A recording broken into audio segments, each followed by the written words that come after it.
Hello and welcome to the video for animation on Tuesday, September 22nd. I'm going to let people in from the waiting room.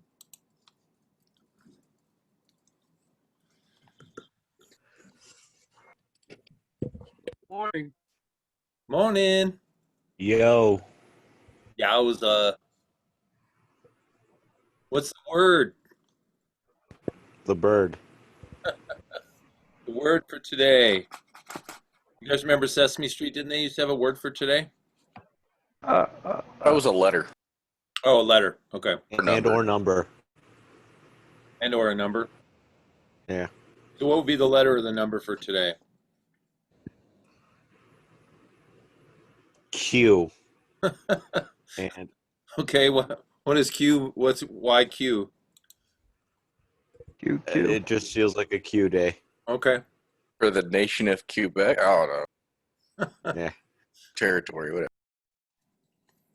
Q's a good letter. Q's a very strong letter. It's like it's so unique. You know what I mean? It's like Q's unlike any other letter.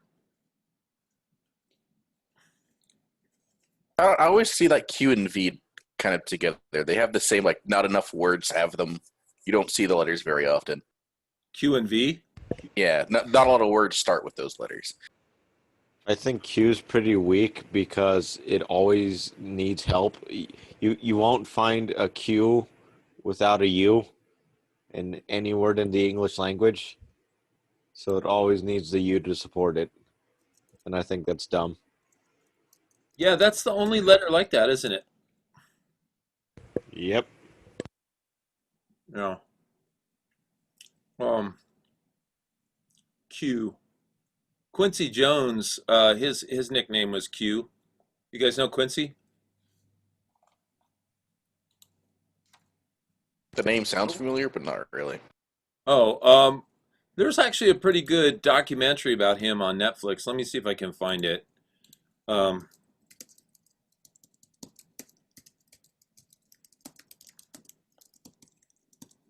like a Wild West type name.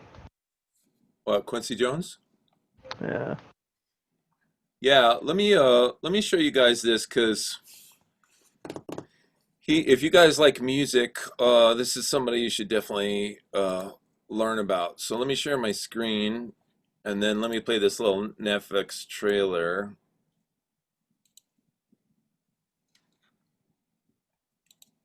I would like to have you meet one of the finest musicians that I've ever known, Mr. Quincy Jones. Pressure's on, Quincy's here. What a great treat. How you been, man? I've been good. My ultimate mentor and inspiration. You're making me sound old. You know who you are, man. Quincy Jones, boy. I was inspired by combining hip hop and jazz. And you was the first to do it.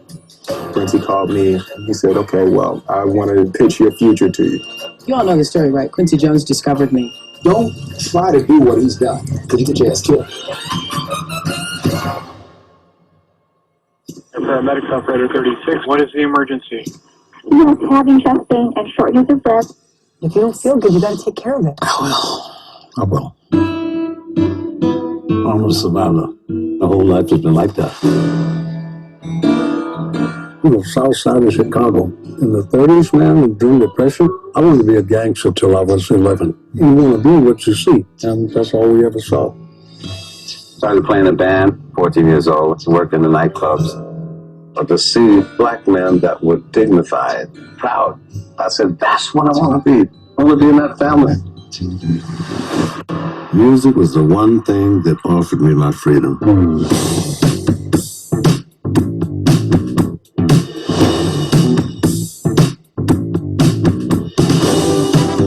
Dad, how do you deal with your ego and your art? You have to dream so big that you can't get an ego, because you never fulfill all these dreams.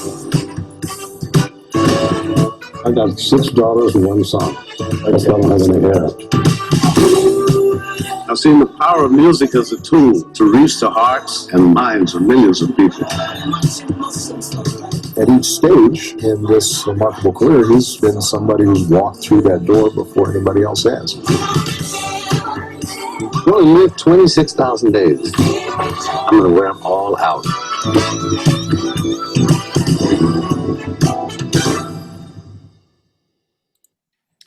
Okay, so that has essentially nothing to do with animation. However, if you don't know who Quincy Jones is, you should learn. So watch that Netflix documentary. He's been at the intersection of some of the most incredible musical productions ever, including the most popular album of all time, and things like "We Are the World" song production. He was one of the producers of that, if you know what that was many years ago. But anyway, look him up or just watch this documentary. You'll be blown away by how much he's connected the music industry together. Okay, let me go ahead and put you guys, I'm going to stop my share here real quick. Let me go ahead and put you guys into the attendance. I got to let a few more people in here. And then we'll get started. So let me go ahead and put you in attendance. Pima.edu.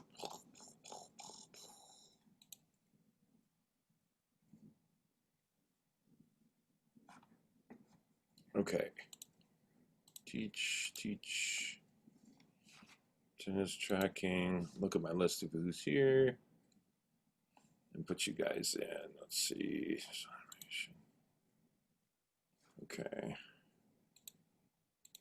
All right. Okay, there we go. Okay, so let me go ahead and go to the class website.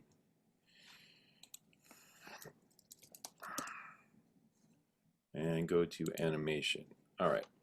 So, all right. So I think what I want to start out with is I'm going to share my screen one more time.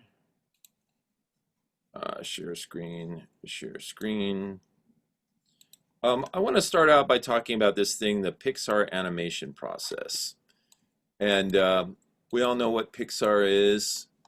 Probably the most successful animation studio of all time, barring Disney, but of course now they're owned by Disney, so I guess it's all one big thing, right? But anyway, this is something that was put out by Pixar, and it talks about the process they use to produce animations. So let me make this as big as possible so it's really easy to read. You guys may have my screen being really small, so if I can make this really big, then we'll be good. Let's see, and we'll start with chat.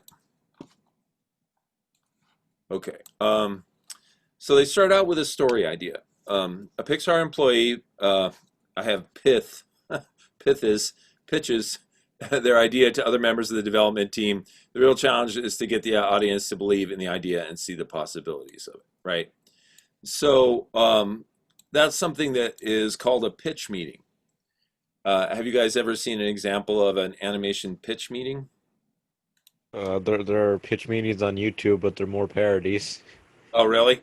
Oh, like jokes, like they're pitching a stupid idea or something like that? They're pitching. They're telling the whole synopsis of a movie, but in like really terrible ways. Yeah, like right there. There's one. First thing that comes to mind is the meme. Yeah. Okay, here's you guys know about that film Onward that came out recently? Yeah, I watched that. It was great. Was it great? Okay. Yeah. So that's a Pixar product, and this is called the Onward Pitch Meeting. I haven't seen it yet, so let's see if it's any good. Yes. Oh, yeah, a movie for me? Yes, sir, I do. So I was thinking. Nice. Yeah, so 7 out of the 11 Pixar movies from the past decade have been sequels or prequels or spin-offs. 8 if you include Planes. I do not. Fair enough. So I figure on this one we could try something original like we used to. I don't know, sounds kind of unsafe and risky. Well, if it does well, we can make a sequel or a prequel or a spin-off. That's a good point. So we're putting like a Pixar short before this thing? No, I thought we could have a Simpsons short. Oh, show off some of Disney's new purchases. I like it. Yeah. So what's the short gonna be about? Maggie Simpson getting romantic. Ugh. But like in a cute way. Oh, okay. And what about the actual movie? Well, it takes place in a fantasy world where magic exists, but nobody uses it anymore because they developed technology which is easier to use. Wow. Yeah, so we're gonna have like unicorns acting like raccoons. The main characters have a dragon that acts like a dog. That's not an animated movie without a thing that's not a dog acting like a dog. Exactly. So who are the main characters in this thing? These two elf brothers, Ian and Barley. What are elves like in this world? They're basically humans, but blue with pointy ears. Okay, gotcha. So Ian is 16 and very unsure of himself, right? Right. And Barley is his older, more confident brother that's obsessed with this D&D style game called Quests of Yore. Okay. And so their dad died a long time ago when Ian was just a baby. Oh, I love it. Parents have no business being alive in animated movies. Well, they do still have a mom. Oh. And she actually has a boyfriend who's a centaur. He's a centaur and she's like a human-sized elf. That's right. I have some questions. Oh, please don't ask them. Oh, okay, yeah, no, I'll keep those to myself. Anyway, so this centaur is kind of a goofball and he drives since it's easier than running. Running is magic? No, it's just inconvenient, so he has to squeeze into this little human-sized car. If the magical beings are the ones that develop technology, why don't they have cars of different sizes for different creatures? I don't know. Oh, fair enough. So anyway, the kid's dead father leaves them a staff that lets them bring him back for 24 hours. Okay. But they mess up the spell and only bring back his lower half. So like, his crotch? Well, like legs. So like a crotch, though. We're gonna be looking at a man's crotch quite a bit. Okay, yeah, sometimes we're gonna be looking at a crotch, and I know it sounds weird, but it's actually quite touching. Oh, touching crotches are tight. Oh my god. Oh my god, I need to start filtering some of the things I say are tight. You sure do, sir. So anyway, sometimes they're gonna build a fake torso for their dad to pretend that everything's normal. Oh, fake chests are tight. What's that gonna be like? Have you seen Weekend at Bernie's? Sure, yeah, that. Well, okay then. So if they want a shot at completing the spell and speaking with their dad, they need to track down this super rare Phoenix stone. Oh, movies about tracking down valuable stones are very hot right now. Yeah, so they take off to go find this thing, because after 24 hours, that's it, he's gone. They don't bring the mom along? They don't, no. Very insensitive. Yeah, I guess, but she's gonna try to follow them the whole time, so we'll check in with her. Oh, okay. So they take off on a road trip in Barley's van, and they meet this manticore lady. And what's her deal? Well, she used to go on adventures and send people on quests, and now she runs a restaurant. Oh. But Ian and Barley make her go crazy and, like, reignite her taste for adventure. How do they do that? By talking to her for about 30 seconds. Oh, that didn't take much. Yeah, I guess she was right on the edge. Wow. So they keep going on this road trip, and you know what they encounter? Well, if this is a road trip movie, I'm gonna assume they encounter bikers of some kind. They encounter bikers of some kind. Do they do that thing where they accidentally tip over all their motorcycles? You know it. Never gets old. Never gets old. Right? Oh, God, I hope so. So what's up with these bikers? Well, they're these little pixies, and since nobody uses magic anymore, they travel on these big motorcycles instead of flying. Why wouldn't they fly? Well, at the beginning of the movie, we show that planes exist, so nobody flies anymore. Right, but you can't fly a plane through rush hour traffic. Oh, yeah, no, that's a good point. And if they're tiny, how would planes help them, like, reach shelves and stuff? Listen, sir, I'm gonna need you to get all the way off my back about the magic logic, okay? Oh, yeah, okay, let me get off of that thing. Oh, thank you so much. So what else happens? Well, this is a quest, so they basically travel from obstacle to obstacle and try to get past them. Oh, man, is that gonna be hard for two teenagers to do? Actually, it's gonna be super easy. Barely an inconvenience. Oh, really? Yeah, see, a whole lot of the problems they encounter can actually be solved by magic spells that Ian learns. Oh, Barley can't do magic? Nope, but he knows all about it. How come Ian is the only magical one? I don't know. Fair enough. So eventually they get the Phoenix Stone, but there's a curse that sends this big dragon stone thing after them. Oh, no. Yeah, and there are only a couple minutes left before the dad's visitation spell wears off. Oh, no. But see, Ian had this checklist of things he wanted to do with his dad, and he realizes that Barley actually checked all those boxes off by being his brother. Okay. So Ian fights off the dragon and lets Barley say goodbye to their dad, which he was too scared to do in the hospital as a kid. Okay, so this is how we get the tears. This is how we get the tears. I was told that was a requirement. Oh, yeah, Pixar runs on tears. Right. We run on tears. Oh my god. So what kind of voice talent were you thinking on this thing? Well, I thought we could do some more cross-pollination of things that Disney owns and grab some talent from the MCU. That's smart. So who should we get to voice Barley? Well, overly confident character who thinks their plans are always the best. Sounds like a certain somebody from Guardians of the Galaxy. Oh, okay. Yeah. So you're thinking, Glenn Close. No, Chris Pratt. Oh, yeah, that is a much better choice. What about Ian? Well, he's an awkward, scrawny teenager. That's Tom Holland to a T. Oh, yeah, that's a good point. We better snatch him up fast before another animated movie takes him for that kind of role. Oh, yeah, we're gonna want to be first on that for sure. Okay, so that was I pretty love fun. this. Yeah, did you guys like that? Um, okay, so there's just a humorous example of a pitch meeting. So let's look. So Pixar employee pitches their ideas to members of the development team. Oh, there was one more thing I wanted to show you guys, which was that famous Pixar lunch in 1994. So I don't know if you guys have heard about this, but uh, back in 1994, four of Pixar's leading directors. Let me make this bigger so you can see it. Um, four of Pixar's leading directors, John Lasseter, Andrew Stanton, Pete Docter, and Joe Ranft, who unfortunately died in a car accident in 2005, had a lunch meeting one day in 1994 when the production of their first movie, Toy Story, was almost finished. Four of Pixar's movies were born from that one meeting. So this is kind of incredible, but everybody came with their ideas to this lunch meeting, and four famous Pixar movies were all, given the green light at that meeting. So their next ideas for a movie was Bug's Life. And let's see. I'm just going to try and skip through some of this. Let's see. Okay, and then Finding Nemo, they came up with. Let's see. And then Andrew Stanton asked, "What if mankind had to leave Earth and somebody forgot to turn off the last robot?" So that's of course Wall-E. And then let's see. Is that four already? Let's see. I think I saw Toy Story. Well, they had Toy Story. They were just finishing up Toy Story, but Oh, it says, oh, I'm sorry. Let's see. It says, four great ideas, each of which became a hit movie. So let's see. Bug's Life is one. Sorry. Wait, let me see. Our launch meeting when the production of the first movie was almost finished. Okay, so Bug's Life is one. Uh, Finding Nemo's two. Wall-E's three. Wow. Okay, this is a pretty funny article. They talk about four great movies that got started, and they only named three of them. There is a section for Toy Story for some reason, it looked like. Yeah, but it says that Toy Story was already. It says when the production of their movie Toy Story was almost finished. So Yeah. they had already created Toy Story. So somebody for maybe he meant to say three great movies or whatever. Anyway, let me go back to this PDF. So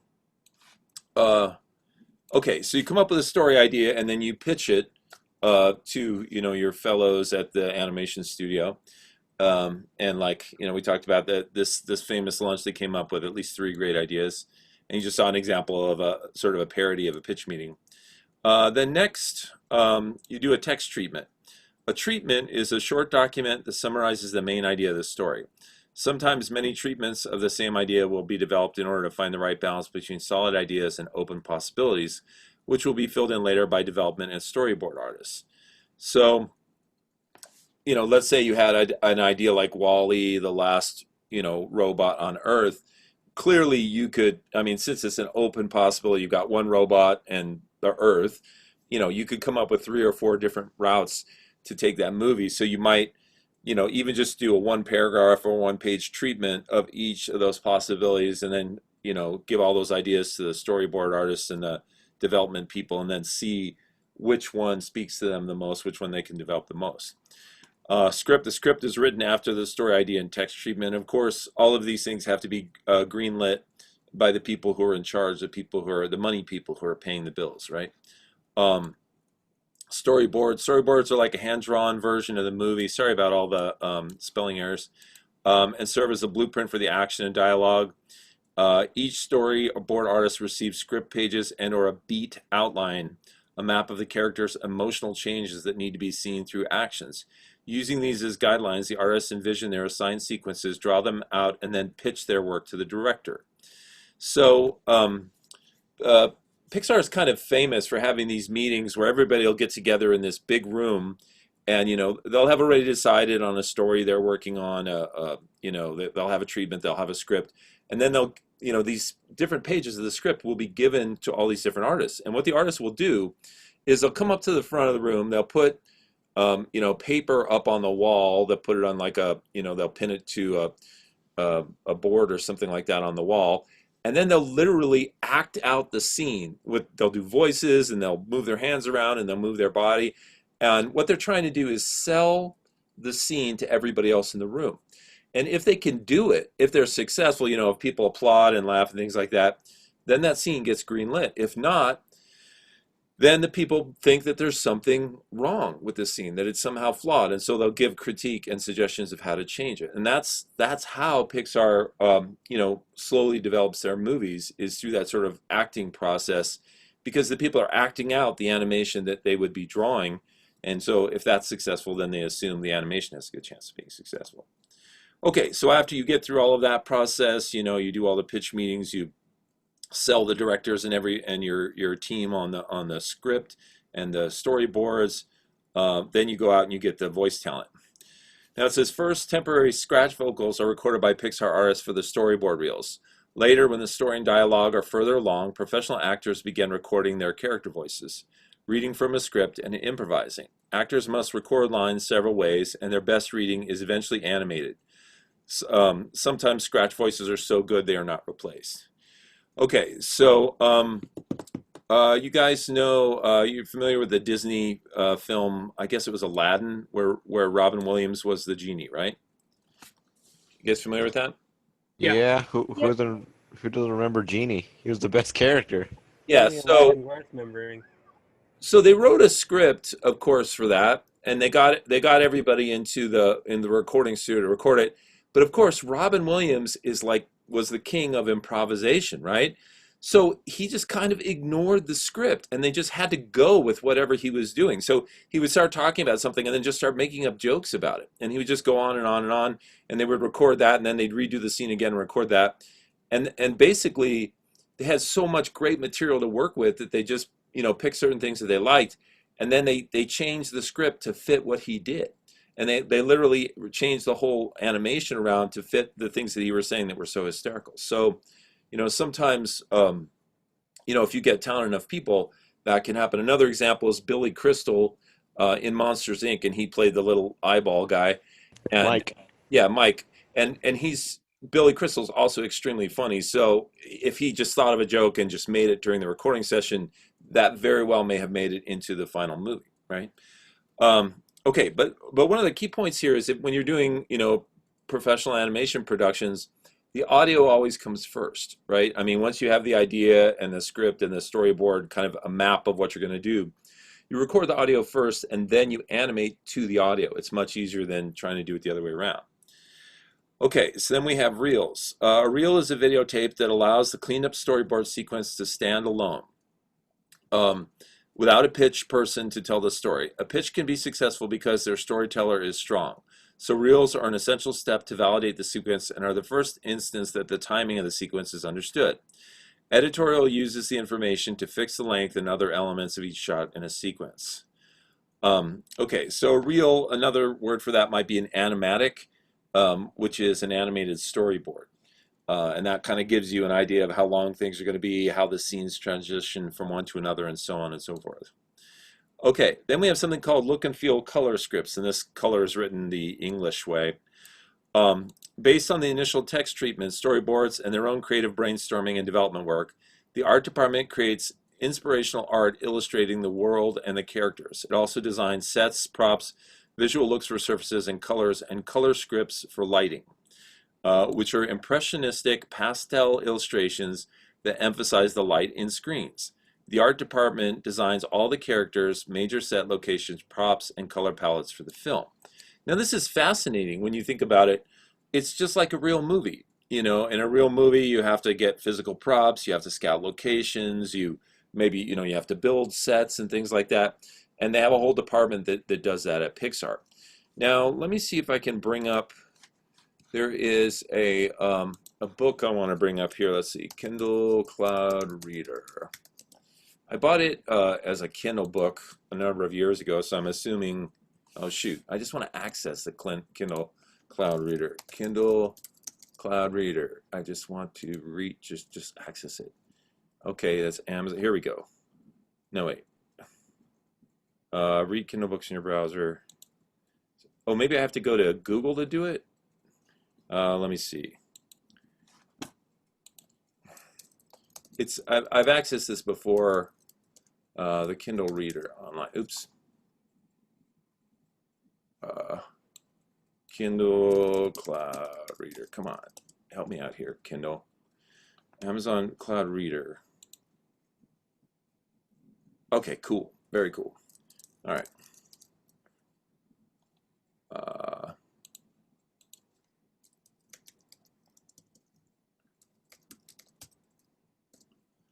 think I'm actually.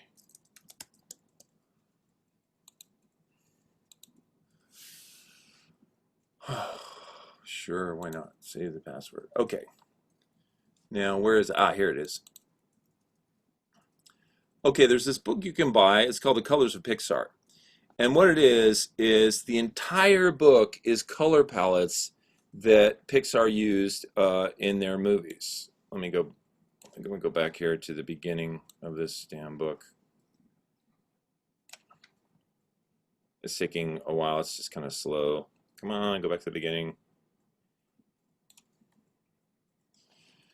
Okay, so you know, here they show some of the different colors that they used. I'm sorry this is so slow. I don't understand why it's like so pokey, but gosh,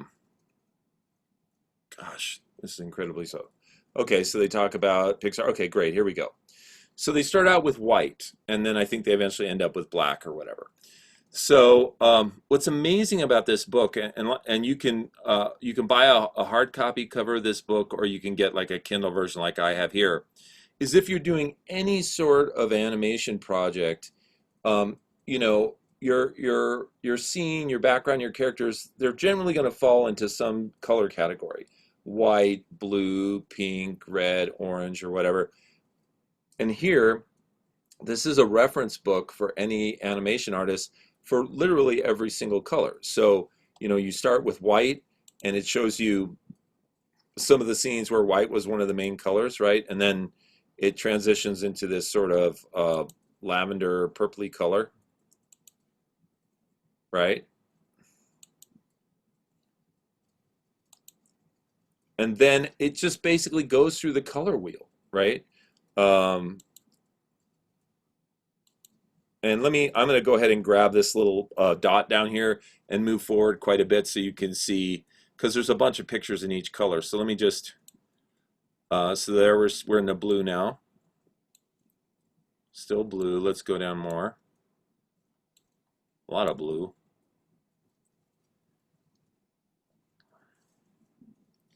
Let's see, Roy G. Bibb. Okay, there's a lighter blue. Let's go down a bunch. Maybe we'll get into blue-green or something like that. Wow. Okay, I'm going to go down a whole bunch. Yeah, that's sort of a blue-green, sort of a turquoise. We know they like blue. Yeah. Okay, here we go. Green. Right?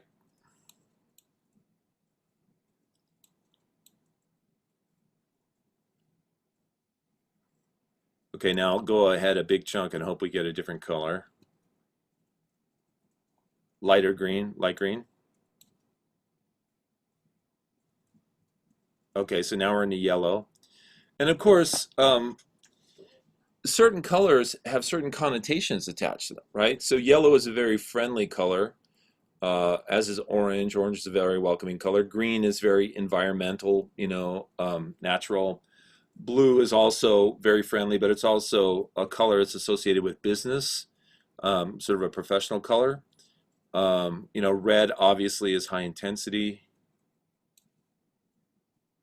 So you can look at the scenes, like in this movie, Inside Out, each of the characters was an emotion, and they all had colors that sort of were attached to the colors that, you know, are attached to those emotions, that evoke those emotions, right? But like I said, yellow is a very friendly color, so when you look at these scenes, you're seeing a sort of friendliness.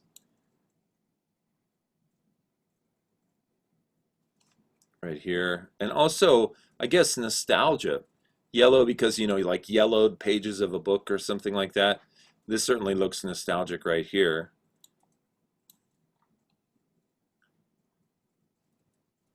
Ooh, scary scene from Toy Story 3. All right, let's see. Okay, now we get into orange. Orange is it's a friendly color, but it's also very dynamic, like in this scene from The Incredibles where there's explosions going on.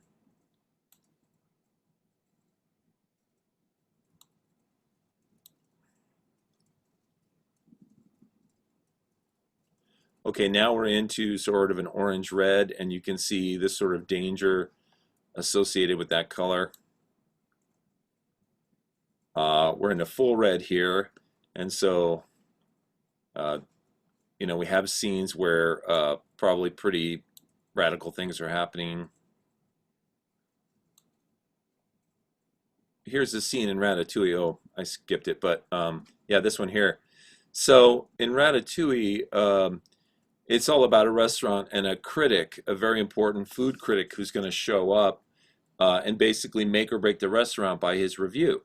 And you can see that this whole scene is done in red, and here's the like maitre d' looking, and there's the critic sitting at the table. So this is obviously a high intensity danger moment. And this, of course, is the emotion, I think, for anger.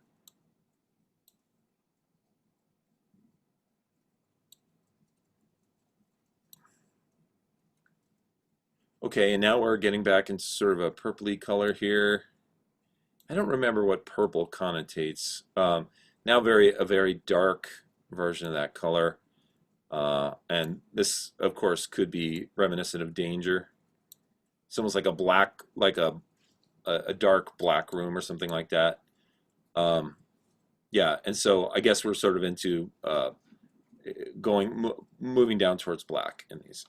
Anyway, so this book is really incredible, and like I said, if you're doing anything, if you're doing a comic book or an animation or anything like that, you can literally open up this book to the color you want, and you could just, the reason I got it in a digital format is because you can literally take Photoshop, like let's say that I wanted to do a scene in a comic book or an animation or something like that, and I wanted to use like a red color or something like this. So I could do a screenshot of this thing and then open that up in Photoshop. Let's see.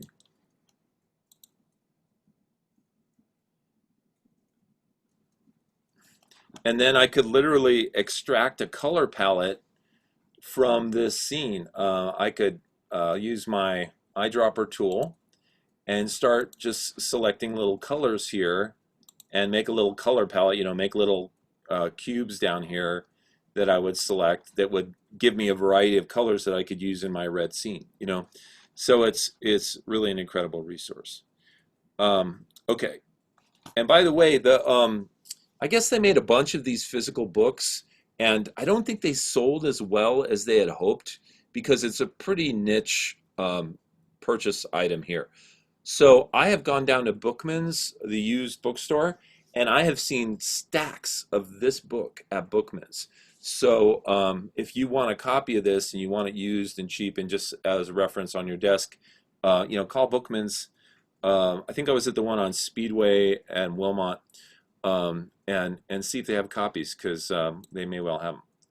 Okay, so next, after the color script, we get into models. Pixar's proprietary animation software is used to create three-dimensional computer models of characters, props, and sets. Now, their proprietary software is called RenderMan, and a couple years ago, they actually released it for free out on the internet, so you can actually get access to this software.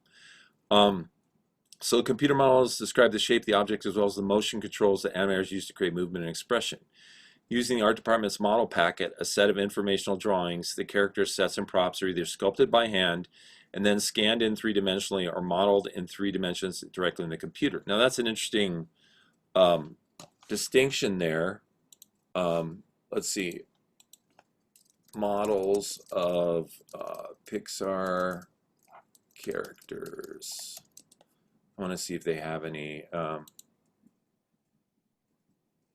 Yeah, so they actually have sculptors that work at Pixar, and what they'll do is sometimes they'll actually just make a sculpture of a character, and then they'll scan it, and they'll bring that into the computer. and then that's where they'll start their process of designing the character. So I'm not seeing as many actual sculptures here as I had hoped, but you guys get the idea. Okay, blah, blah, blah. So this is all sort of technical information about this. Let's see, it says, you know, they make the model, they put a skeleton into it, and then the models are given avars or hinges so that they can operate all the different parts of the body and the face. And it says, for example, Woody has 100 avars in his face alone. So Woody from Toy Story, the cowboy. And that's just because controlling the motions of the character is one of the biggest parts of animation, because that's what we react to as humans when we watch an animation, is the emotions. So sets are environments created for the film story. And of course, we know what sets are because they're used in movies. Shots. So you know, you can build a three-dimensional set. You can have three-dimensional characters, but then you have to figure out where to put the camera. And those are partially figured out by using things like the storyboards to determine, you know, is the camera a bird's eye view? Is it up high? Is it a worm's eye view? Is it down low? Is it a two-shot straight ahead with two people in it? And so that's all figured out and put in the script. Then, of course, there's the animation process. So after all of that stuff is when animation occurs, after all of that other stuff has happened, right? Then after the animation comes shading, right? Which is, you know, taking the characters and putting in the proper amount of shade on them. And there's software shaders that do things like skin and hair and create all of these different aspects. Every time Pixar made a new movie, they basically had to create new software. You know, like for example, when they created Finding Nemo, they had to create software that could handle all of the different textures of plants and fish underwater. And when they created, what's the name? What's the name of? I forget the name. The girl with the red hair. What's her name? Brave? Is that what it is? Yes. Yeah. When they created Brave, they had to create more complicated hair shaders because she has such a crazy amount of hair on her head, and they wanted it to look good. So then they also have to put digital lights in the set, and of course there's all different kinds of lighting. There's natural lighting, there's reflected light, there's key lighting, you know, all backlighting, all that kind of stuff has to be taken into account. Then there's rendering, and of course they have these huge render farms, almost Google-like in their quality, where they have, you know, banks and banks and banks of CPUs that are just running 24/7, rendering all of the frames, right? So it says, even with the incredible computing power of a company like Pixar, it takes an average of 6 hours to render one frame of an animated film. So let me see if I can do the math here. One frame. So let's see, 24. Oh, they've already got it right in front of me. Okay. So Pixar animated films are produced at a frame rate of 24 frames per second. For a 90-minute film, that's nearly 130,000 frames of animation. At Pixar, an individual animator is expected to produce 100 frames of animation a week. So let's see. Well, let's just do the math. 6 times that number. So 6 times 3 is 18, 6, 7, 80. 780,000, does that sound right? I think it is right. So if it can take 6 hours to render one frame of a movie, and there's 130 frames in an average movie, you multiply that by 6 hours, and it's 780,000 hours of rendering time just to produce that movie. And that's after all the work is done, just, you know, rendering the damn thing. And of course, you don't keep every render. You know, you look at it, you're like, oh, that could be improved, and so you redo it again. So a Pixar animator is expected to produce 100 frames of animation a week. That sounds like a high number. Those people have to probably move very quickly and be very good. Final touches and musical score. Let's see, 100 frames of animation a week. Over a 5-day work week, that's 20 frames a day. Over 8 hours, let's just round it up, 3 frames an hour. Wow, that's a lot. Let's see, final touches and musical score. Editorial oversees the completion and addition of the musical score and other sound effects. Effect animation adds special effects, and the photo science department records the digital frame to film or to a form appropriate for digital production. So they'll They'll project the film in a recording studio, and they'll have an orchestra playing while the film is playing. They'll record that soundtrack. They'll have Foley people who do special effects, watch the film and record, and then all that, goes in the film as well. So you can see there's an incredible amount of work and incredibly large teams that are applied to these animated films. No different from a movie, same production, costs as movies, except maybe even longer timelines. I think maybe 3 to 4 years is pretty average for something like a Pixar film. So let's see. So Luna says low to high keys of color, and I think she's talking about the book that we looked at. Okay, so let's get on to doing a exercise here. Let me go back to the class website. Yay, exercise. Hey, exercise. Well, the exercise is drawing. That's kind of a fun. That's better than calisthenics when you talk about exercise, right? Okay, so what you guys are going to need to do is you're going to download these files right here. And of course, as usual, it's going to be a PDF. It's called day4.pdf. So you're going to want to open that in Photoshop. So, open that up in Photoshop. Once again, it'll probably click on the first frame and it'll select the first frame for you. Hold down the Shift key and click on the last frame so that they're all selected, and then hit OK. And it will open all the pages of today's lesson. I think there's 4 pages. And then remember to create a new layer. So come over to your layer menu and just click the plus symbol to create a new layer that you can draw on. Of course, you only need to do that for the pages that we're actually going to draw on. This first page is just a description. Page 2 we're going to draw on, as well as page 3 and page 4. So the first page we're not going to draw on. Okay, and let's go ahead and watch this video by Jason about today's lesson.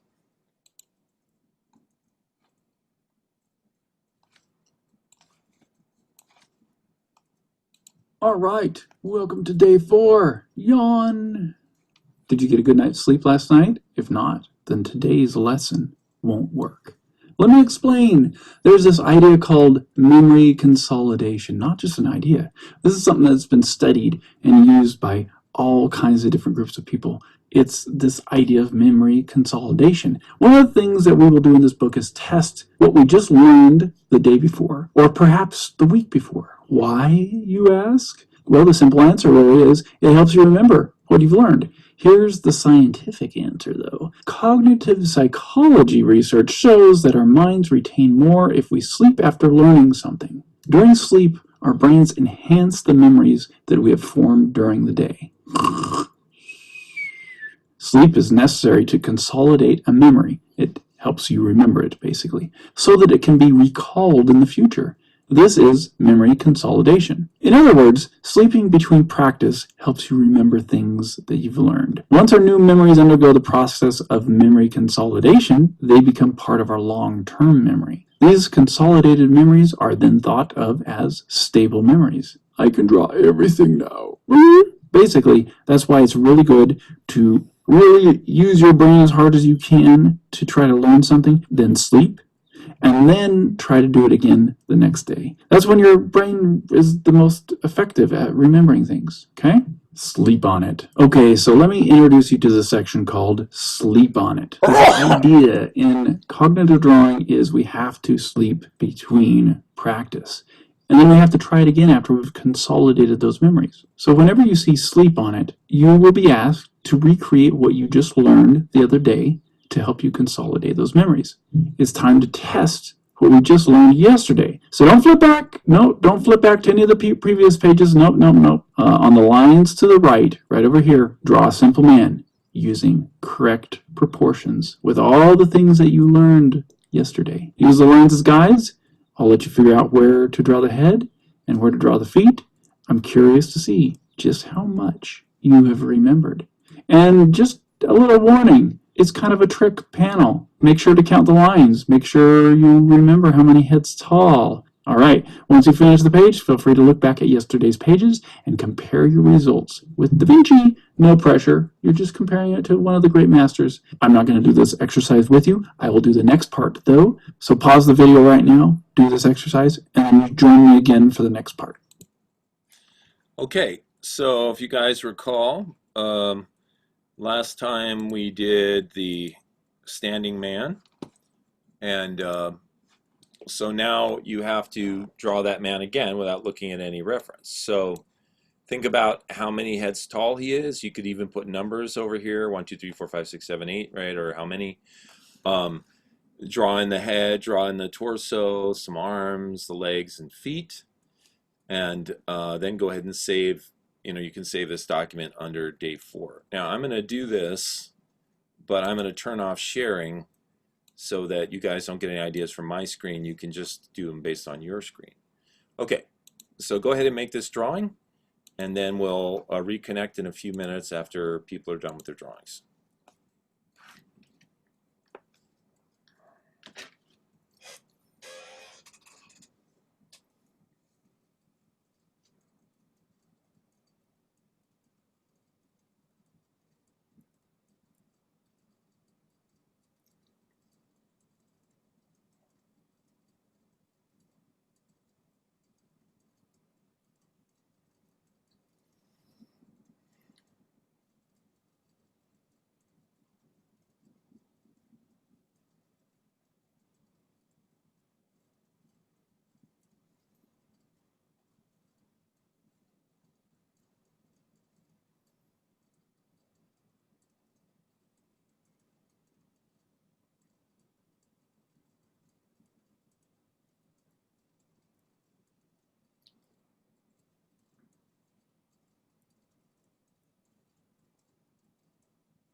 Okay, so everybody, draws at a different pace.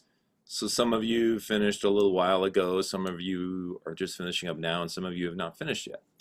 But we're going to go ahead and move on. Anytime you don't quite finish one of these exercises, you can go back and do it yourself later. Consider it homework and just finish it and save it in your folder, and then we can take a look at it later. So there's my drawing. I try to remember some of the specific things. I drew the number of 8 sections here, knowing that one head is exactly one of those sections. I try to remember that the crotch hits right at 4, at the bottom of line 4, the belly button at line 3, the nipples at line 2. I always have to remind myself that the femur, which is the upper leg bone, is the longest bone in the human body.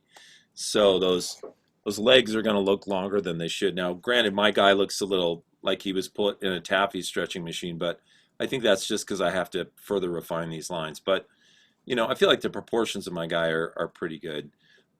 These legs look a little long, so I might bring his shorts down a little bit and flesh these things out. They look a little skinny too, but overall, I feel pretty good about the proportions of my guy.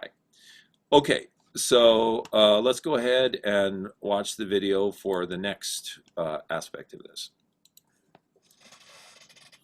Now we're going to focus on the face for the next couple days, but I just want to let you guys know if you're not interested in the kind of beginner lessons for the face and facial features, because we don't dive into the face like really intense in this book. We're more about the figure drawing and stuff like that. So if you want to skip the face section, which I consider a little bit more beginner type stuff, then go ahead and go to day 8.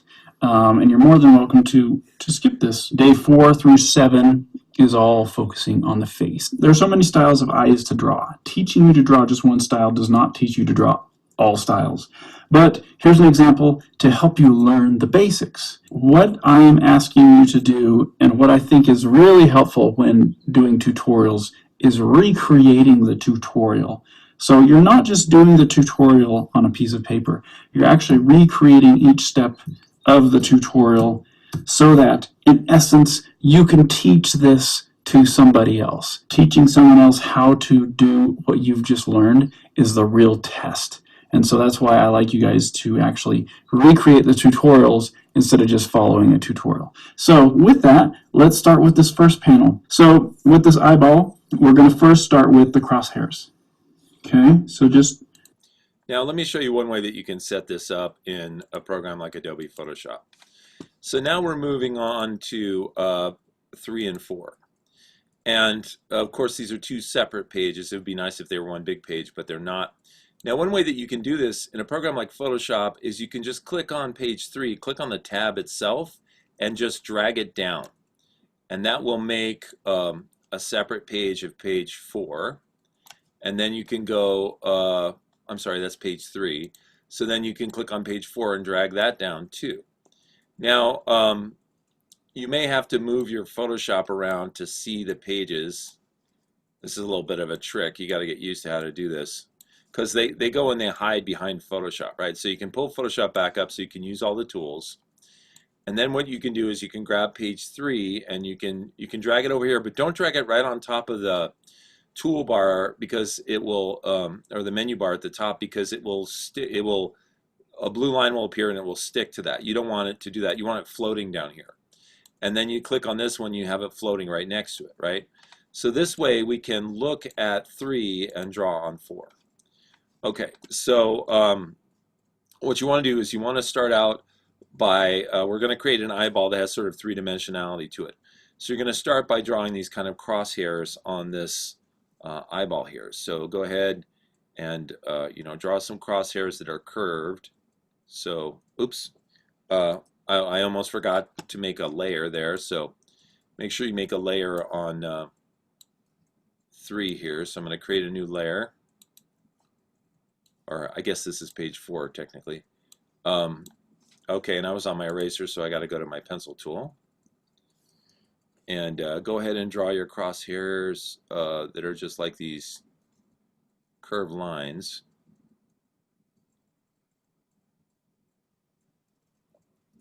on the eyeball. Okay, and then you know, mine is not in exactly the same place as his, but that's okay. We're going to draw the center of the eye, and then a little circle around that, which is going to be part of the eye as well. Draw some crosshairs as if this was a round ball. Right? So you can go over that a little bit if you want, if you can't quite get it right. It's always hard to get those nice curved lines looking just right. So we have our crosshairs. That's exactly the direction our eyeball is going to look. So this is where our iris is, our pupil and iris. Our pupil's right here. You can shade it in if you want. Iris around it. Boom. So you already kind of have a sense of the eyeball, like a pool ball, and you have an eye painted on it. That's kind of what it would look like, minus the crosshairs. So now, I guess we could actually draw the circle around there too. You don't need to because we've already drawn the circle for you. We're going to imitate that same thing. Crosshairs.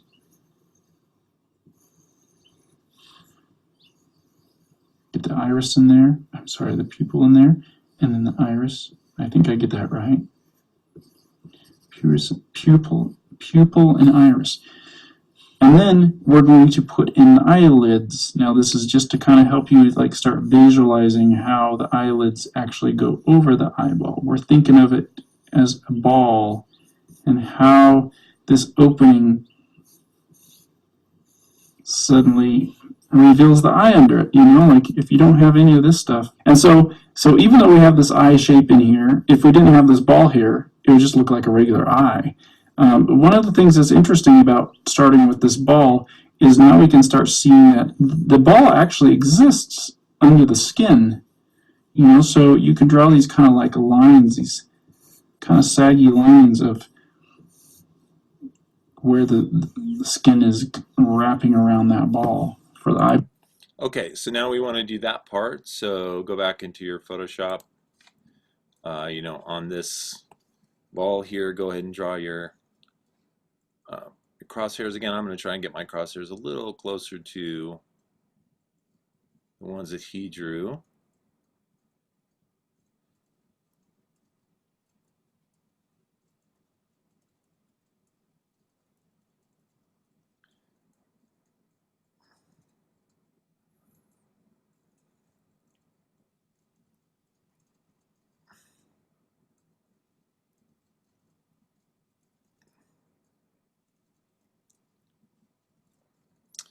And then the eyelids.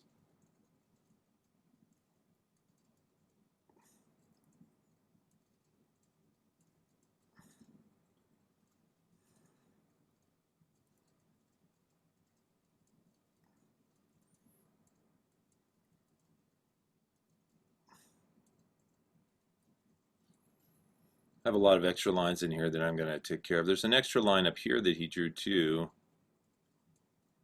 which just kind of helps define the top part of the eyelid. And I'm going to use my eraser because I have a bunch of junk lines in here that I just do not like.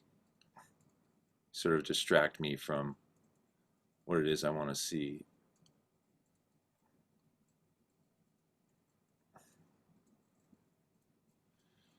Okay, and then like he said, you can draw, it's good practice to draw the circle itself.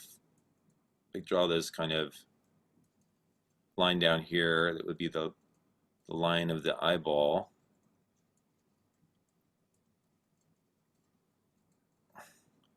Right, and all these lines are lines that you can add to your drawings, which will help make that a three-dimensional shape.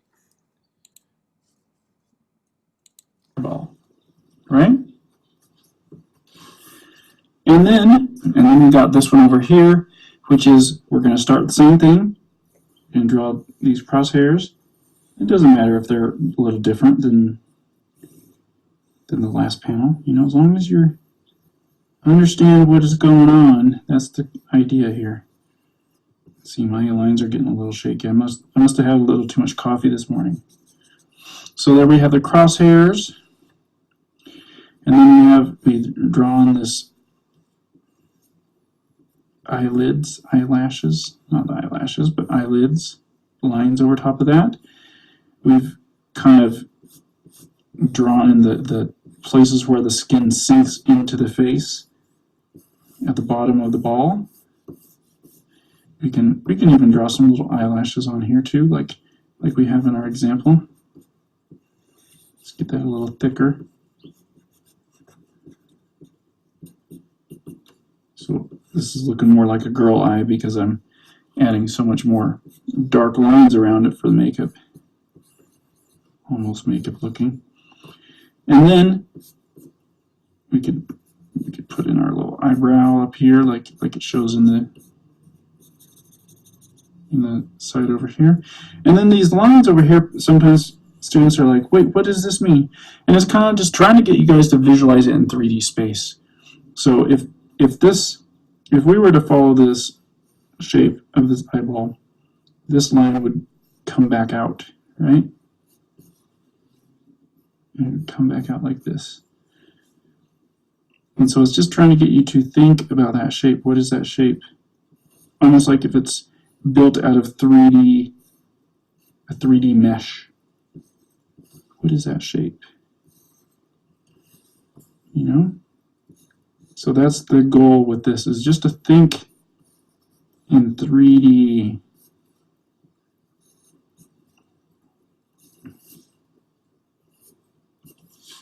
Okay? So it's just help.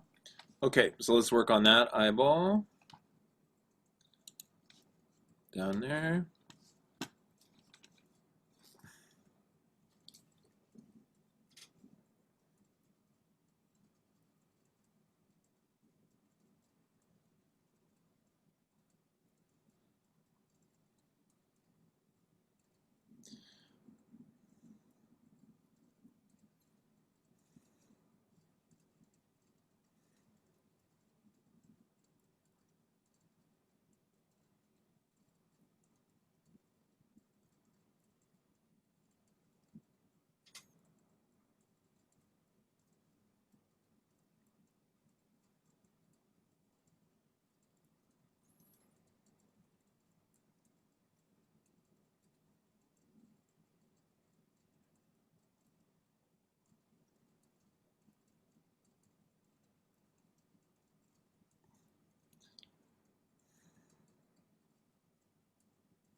Okay, and we can do the, we don't have as much room as he has over there, but we can do the, you can just draw right up into the top part of the page here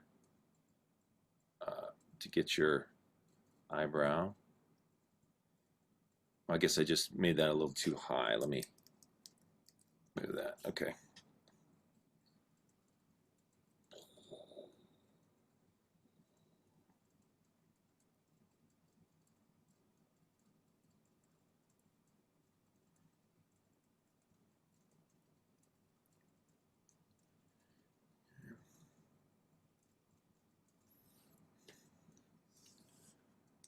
Oops.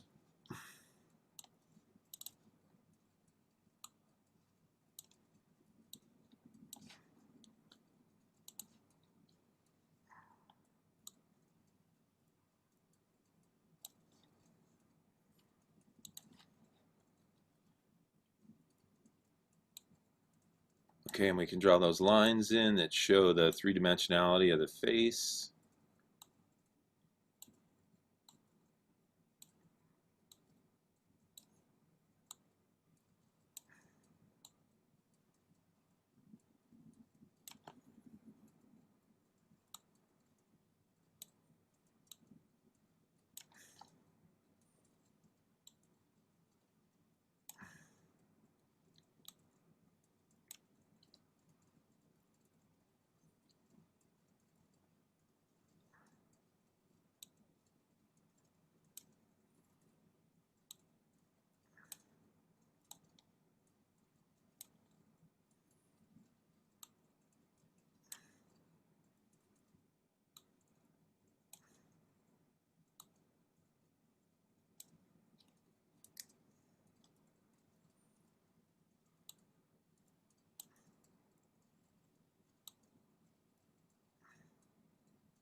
Okay.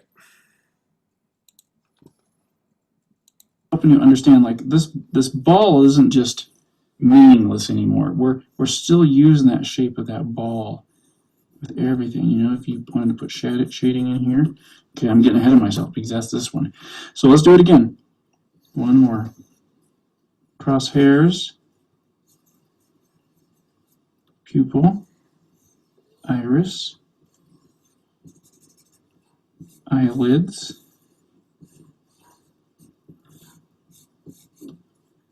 let's go ahead and put a little couple eyebrows, eyelashes on there. Just for fun, we're thinking of this shape. This shape is still part of our drawing, this ball shape.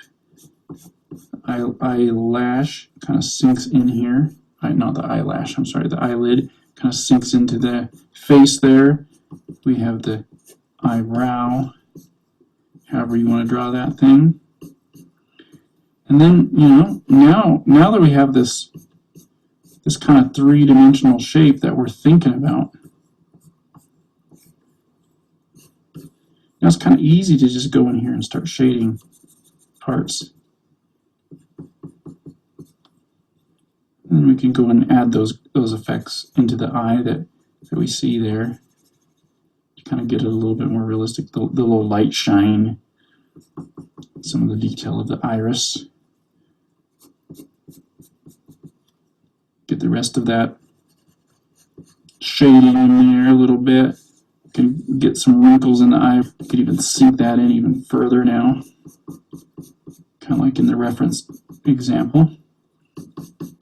You know, because now that we've kind of thought through all those shapes, it's suddenly not that difficult to make that eyeball look pretty realistic. You know, and you can have fun with it. You can mess around with it and get different shapes if you want.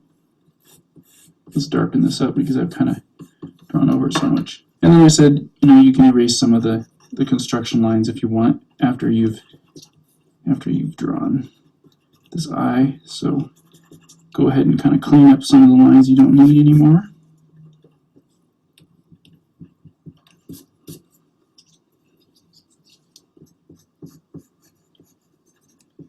Okay, so let's go ahead and work on that final eye there. I think I'm gonna switch over to my Cintiq if I can find my pen here. So go ahead and start drawing, and I'm gonna find my Cintiq pen and then start drawing with that. Let's see.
All right, well, I kind of struck out on the whole finding the Cintiq pen thing, so I guess I'm going to have to work with this pen and try and make a good looking eye there.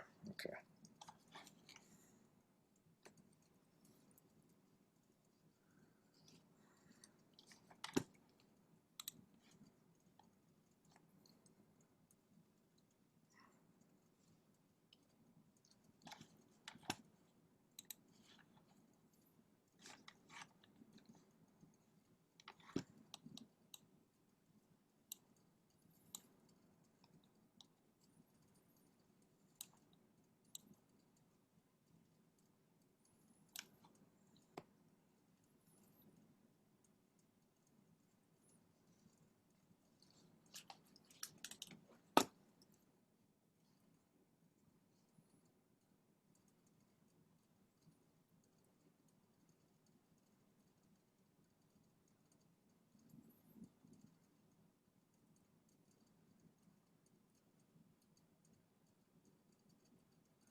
Okay, so hopefully you guys got some drawing done and got some good results. One of the key things about drawing, whether it's illustration or animation, is to create figures that have a certain form to them. So if you just do a circle on a page, then it's a flat two-dimensional shape. But if you draw a sphere, it's a three-dimensional shape. So always think when you're drawing about three-dimensionality, drawing some construction lines to help you visualize how things bend around, and then that can help you create interesting drawings like this. Okay, let's finish the video here. Looks like I somehow went back to the wrong video. Let me go back to the here kind of drawing video.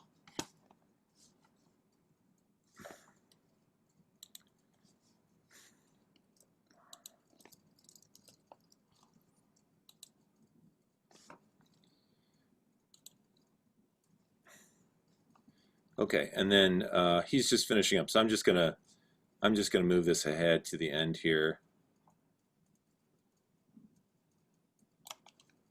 For people who want to really keep learning more about eyes. But this is a good beginner tutorial, in my opinion. At least it gives you the idea of the basics. It helps you realize that you're playing with the whole eyeball, not just the what you see between the lids. There we go. So that is that. You can keep going more if you want. If you want to make it even more successful. But we have successfully drawn an eyeball. Go ahead and make a tutorial just like this, and then see if you can teach this to your parents, to your friends, to your kids, whoever is in your life. See if you can teach them this tutorial, and that will be the real lesson. You will really see if you've understood this lesson in this tutorial. The best way to know that you've mastered something is if you can teach it to someone else. Okay, that's today's lesson. Okay, so now I think we'll do something a little different. If you guys want to share your, let's see, your files. I wonder why I'm not getting the little share icon here. I used to get it. Let me do if I go everyone in meeting. Oh yeah. If you guys would like to share some of your digital or otherwise drawings, what you can do is on this little chat window here, which you can bring up, by the way, you go down to your little screen here. I don't know if your screen is a little different than mine, but I have this more button, and then I can hit chat. Somewhere down here you should have that or a chat icon. If you'd like to share your drawing with us, just save it on your computer and then click on this in the chat, click on this file menu here, and then just go to your computer and then just upload the file, and we can look at some of your drawings. Either you could upload that drawing we did first, the standing man, or you know, your page of eyeballs. Anybody like to upload theirs?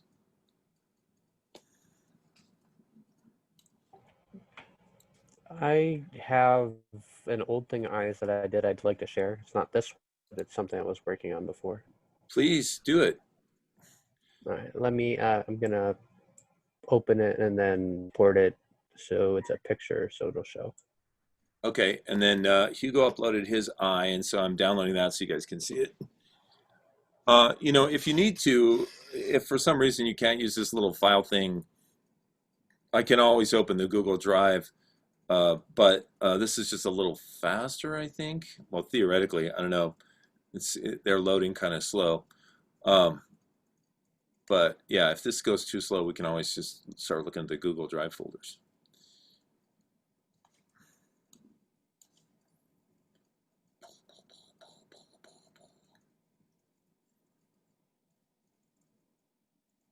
Yeah, it's a little slow. So, okay, if you do want to throw yours into a Google Drive folder and then just type in the chat, you know, mine's in my folder or something like that, we can open those up and take a look at them. Or if you save it as like a PNG or a JPEG, this is a PSD, which is why it's taking so long, whereas this one right here is a PNG. So if you save it as one of those, it will probably be fine to upload in this interface right here. So here is JD's, these are some eyes that he worked on. Oh, those look cool. I like those. These look really good up here, JD. Yeah, I drew a pun over on the side. I am not impressed. Cute. I like that. Very nice. Okay, and then let's see. Here is, oops, sorry. Come on. Here's Hugo's. I'm clicking on it, nothing's happening. Click to open. Well, I'm clicking on it, nothing's happening. Shit. Why is that? Click to open, okay. Click to open. A new message. Okay, Hugo, I'm having trouble with your PSD. Do you think maybe you could export it as like a PNG or a JPEG and re-upload it? Okay, now let's look at some of these other ones. So that was JD. Oh, here's Hugo. He looks like he already anticipated my request.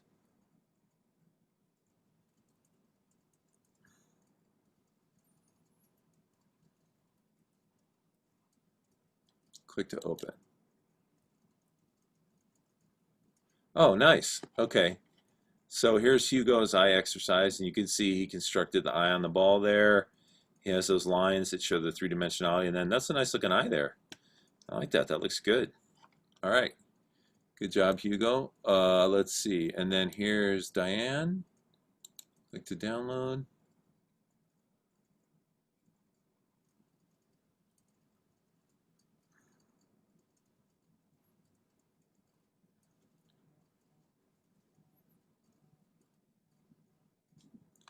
Click to open.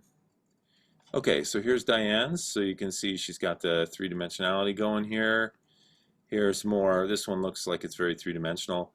And then here's one with a lot more detail and scribbly lines. It's got a real, this is nice because it has a real flowy character to it. It's got a very, it's a very stylized eye, and that's very cool as well. Okay, anybody else got an eyeball or eye exercise they want to share with us?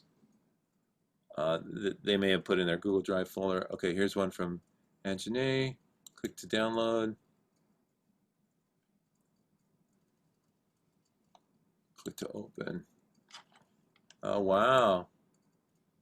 So here's Anjanae. So she did hers in a slightly different position here. The eyes looking down.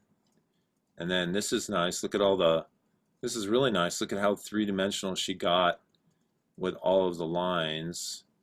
And then, wow, that's a very well-rendered eye with that beautiful pencil-like quality. That looks great. Really nice. Okay. Anybody else got one? Okay. All right. So if you do have one and you end up loading it to the file and I miss it, or you put it in your Google Drive, let me know and we'll check it out. But we're going to go ahead and move on to the next thing. Let me go back to the class website here. Okay, so you guys are working on this process of creating storyboard, or creating a script, a background, a character, and then starting to work on storyboards. And then the next aspect of that is to start to make your characters move. So what I wanted to do today is to start working on what's called a walk cycle. And a walk cycle is where you take your character and make them walk across the screen. In this case, we're going to start out with a very generic character.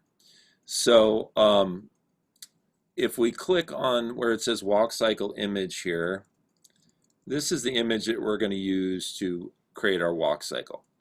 Now, there's 9 different poses here, but the first one and the last one are the same. So we're going to ignore the last one because it's the same as the first one. We're going to talk about 8 different poses for walking, right? Now, the walk cycle can further be divided into 2 segments of 4 poses. Because you have 2 legs and you're going to lead with one leg and it's going to go through a certain series of motions. And then once that leg is done, the other leg is going through its series of motions. So it's the same 4 motions with each leg. And each position that you have when you're walking has a name. So the first name is called contact, and that's when both feet are contacting against the ground.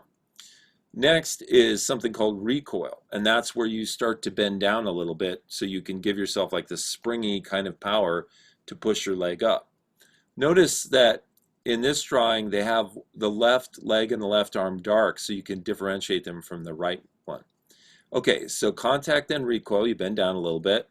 Then there's what's called passing, and the way I think of this is we're looking at the right leg's movement right now. The right leg is starting to pass the left leg. He's lifted that knee up. He's starting to pass in front of the left leg. And then there's the fourth and final position of the right leg's movement, which is called the high point. And you actually stretch up and you got your leg up high, right?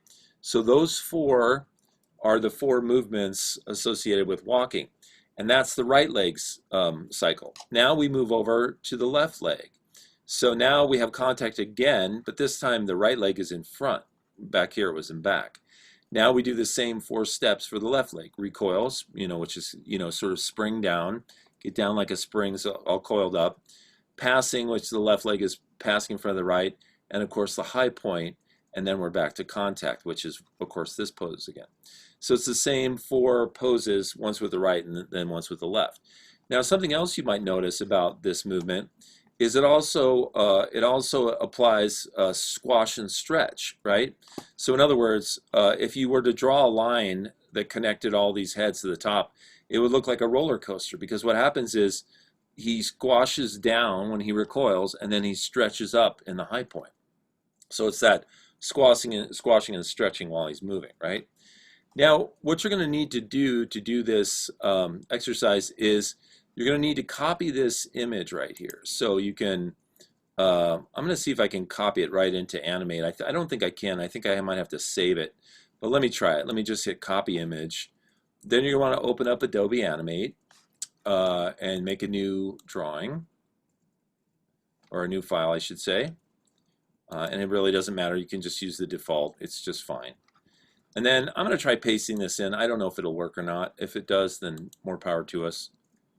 Oh, cool, it did.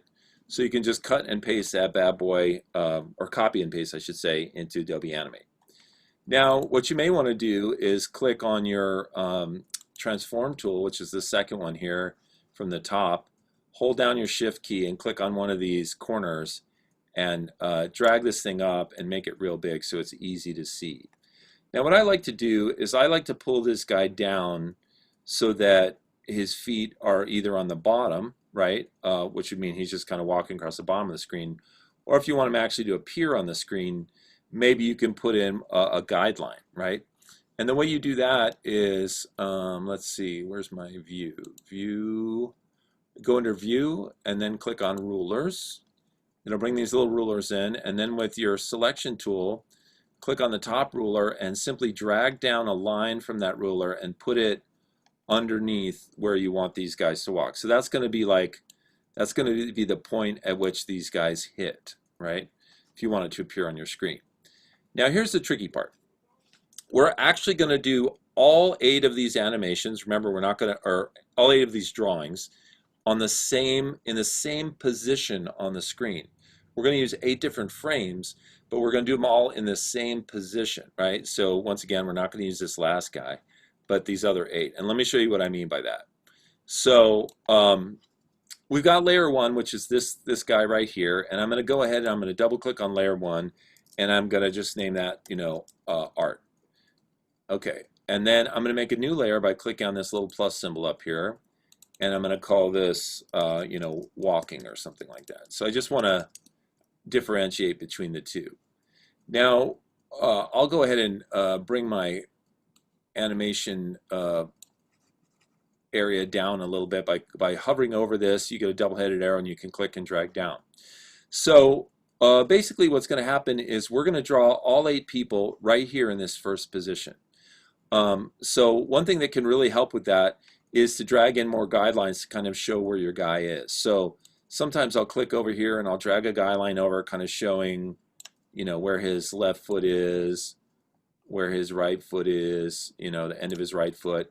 I'll make a little box to just kind of surround this guy. Now, true, every single one of these drawings is different, but this guy is kind of contained in this box, and that helps me figure out if the drawings I'm making are, sort of within a reasonable amount of difference from that. Okay, now what are we going to do first? Well, in this top layer, we're simply going to trace this guy in the first position, right? Now I'll go ahead, you guys can draw in black if you want. I'll go ahead and draw in red so it's easy for you to see. And you're going to click on your brush tool here. And what you're going to do is just draw this guy. So, and we're just going to draw his head.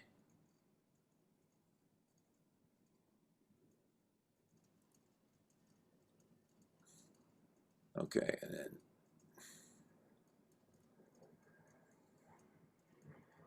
and you don't have to worry too much about all the little details, like, you know, you can get sort of the definition of his fingers, but, you know, don't go in there for those little lines that are on his hand.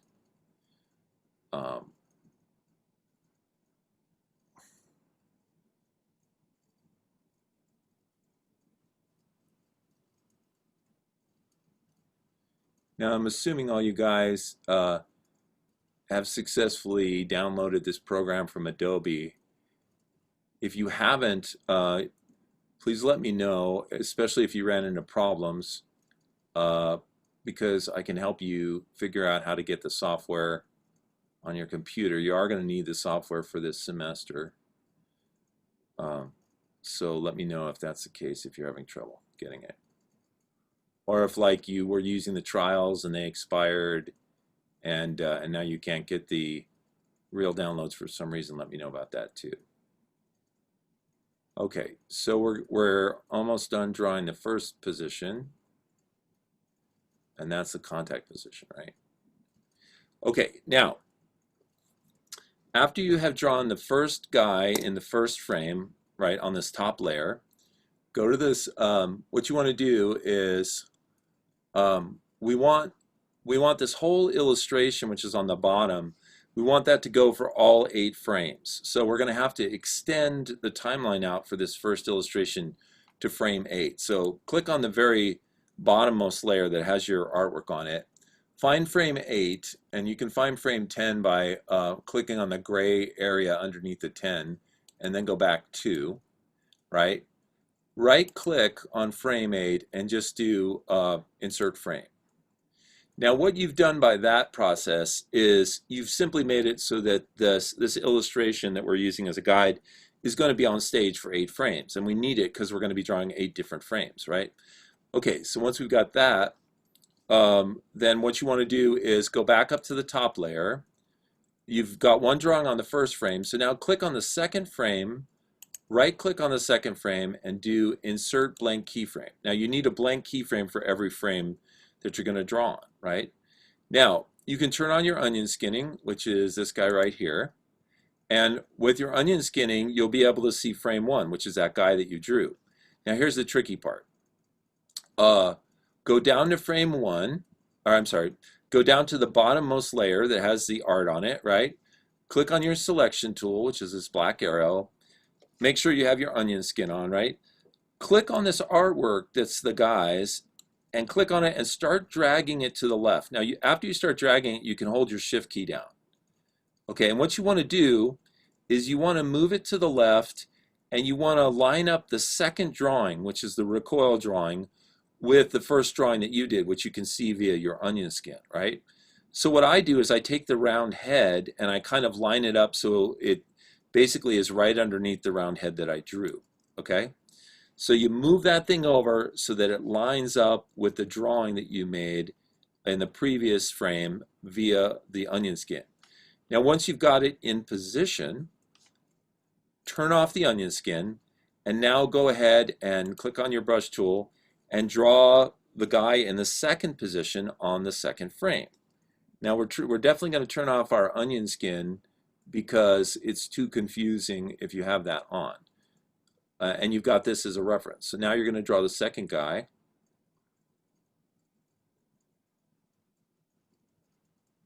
In this position. Would you suggest the brush or the pencil tool for the drawing? Whichever one you prefer. I like the brush. Now when you go back to drawing, make sure you click on the walking layer and click on your second frame, or else it won't do anything. Now you are welcome to use the pencil. It's really, every artist has their own preferences. Some people like drawing with the pencil. I like the brush.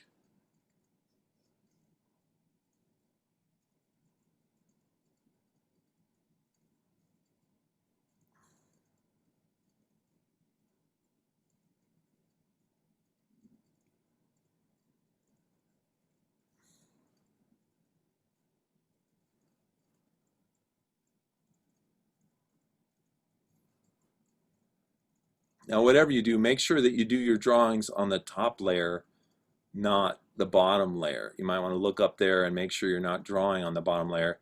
If you do that, you're hosed because you've drawn on top of the illustration, and that's not going to do you any good. So you want to be on your own layer above the illustration.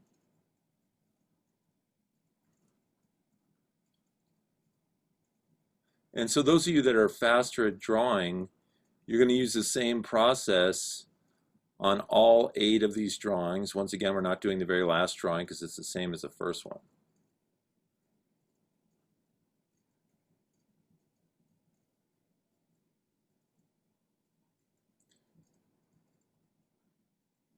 And you can see he's even drawn these 2 lines on the head to kind of show you that volume that we just saw in the eyeball, these crosshairs, right? And you can see there's one down here over the waist as well. Okay, so now once you've drawn the second drawing, go up here to your 3rd frame, right click and insert a blank keyframe. Okay, now come down here to your bottom layer, the art layer, click on your selection tool, make sure you turn on your onion skin. You'll see both guys in there now. Click on the illustration, start to drag to the left, and then hold your shift key down after you start dragging, and that will allow you to keep it in the same straight plane. And go ahead and just, I line up the head with the other heads, so they're all in kind of the same position. Then you can turn off your onion skin, go back up to the top layer and click on the 3rd frame, and now you can draw the 3rd frame, which is the passing frame. Right here.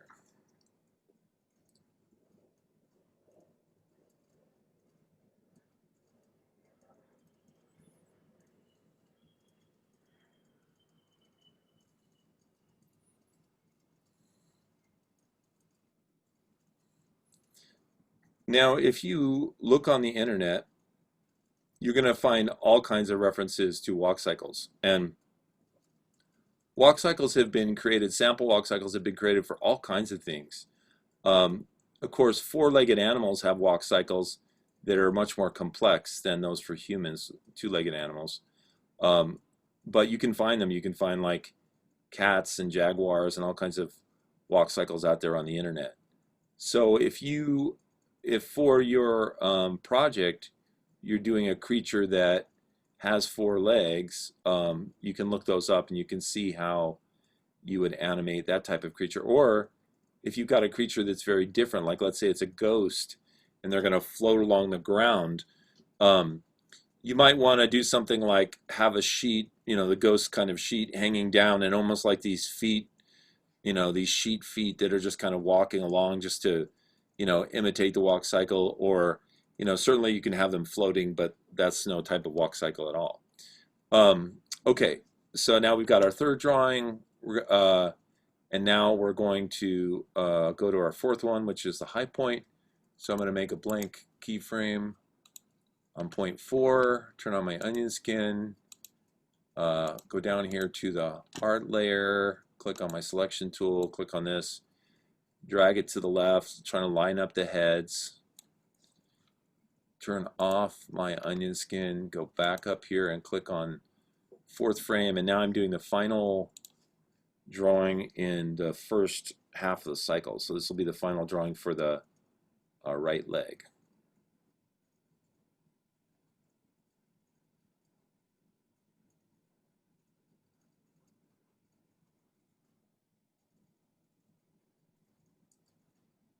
Now, if you're wondering why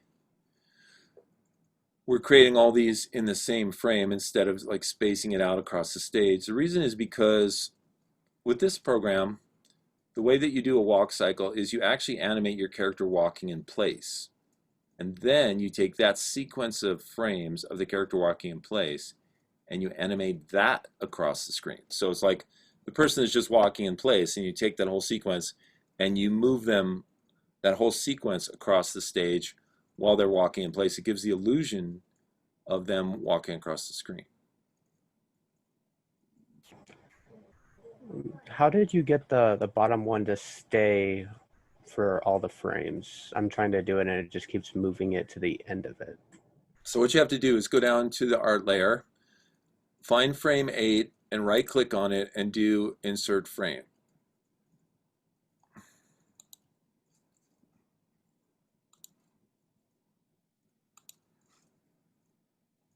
Does that work?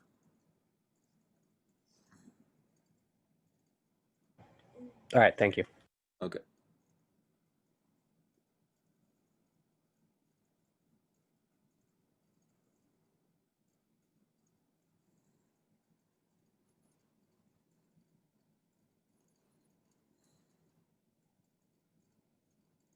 Yeah, and you don't have to spend a lot of time making sure these heads are perfect circles. I mean, my head looks like it's been through a taffy puller here, so don't really worry about it. Okay, so we've done the first four more to go. So now we're going to go down to frame 5, insert a blank keyframe, back to 4, click on our selection tool, click on the onion skin, click on our artwork, hold down the shift key as we drag it over, line up the heads, turn off the onion skin, go back to frame our layer 1 here, top layer, and draw on frame 5.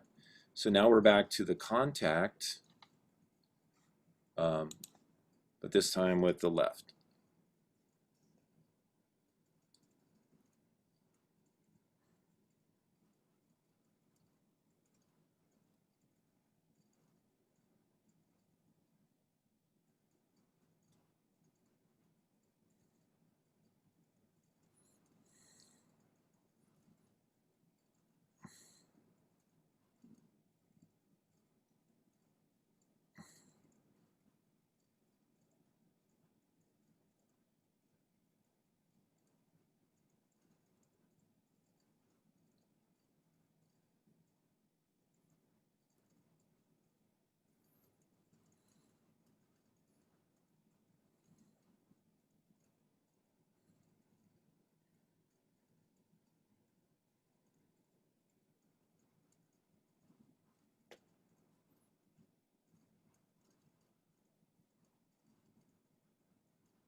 Okay, so I've got the 5th frame done. Now I'm going to go to the 6th one.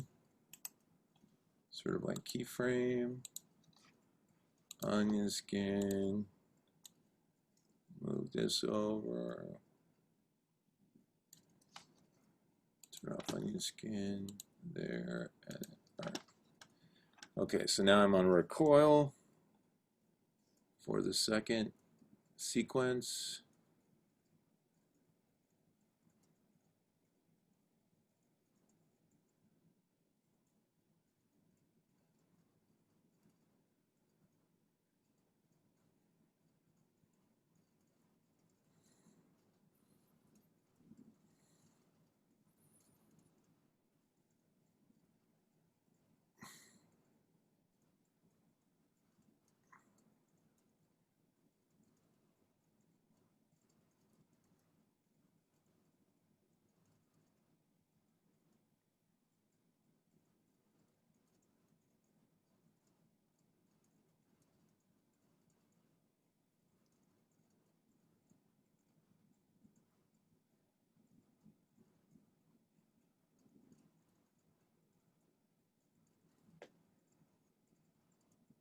Okay, so after this one, we only have 2 more drawings to make.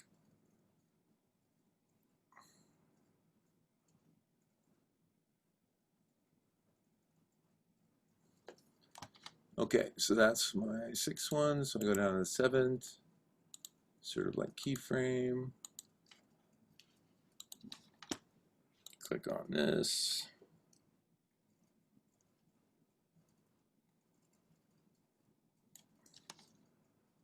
Okay.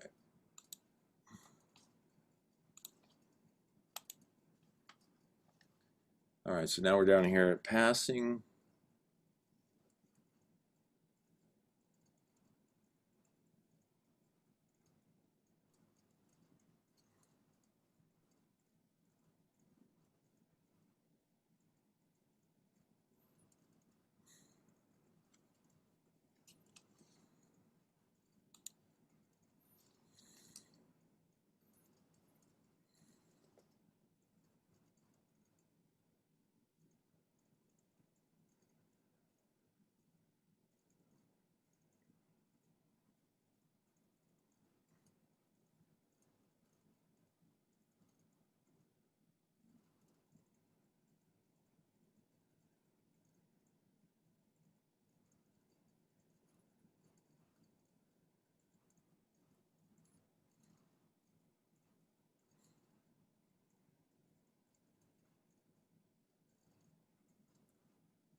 Oops.